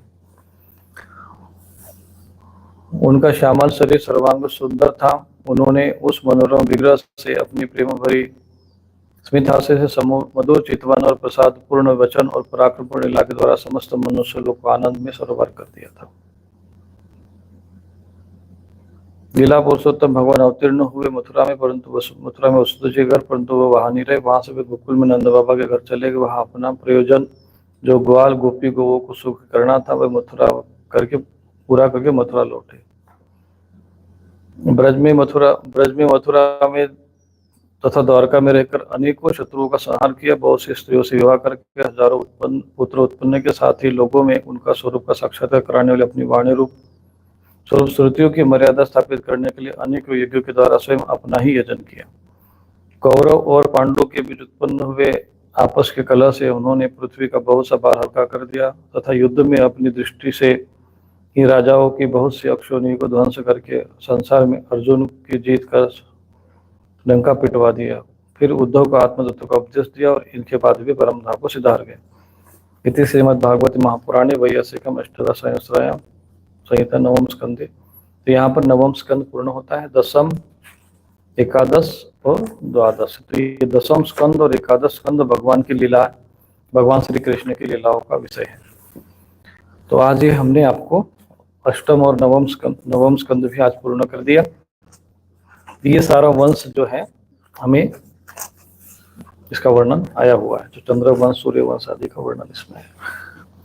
ये सारा विषय इसलिए रखा गया है क्योंकि इससे जो वैवस्वत मनु में जो हुए उनके वंश परंपरा का ज्ञान हो और भारतवर्ष में हमारे अपने पूर्वजों का ज्ञान हो, इस दृष्टि से ये सारा विषय, सारा वंश परंपरा यहाँ पर आपके समक्ष रखी गई है।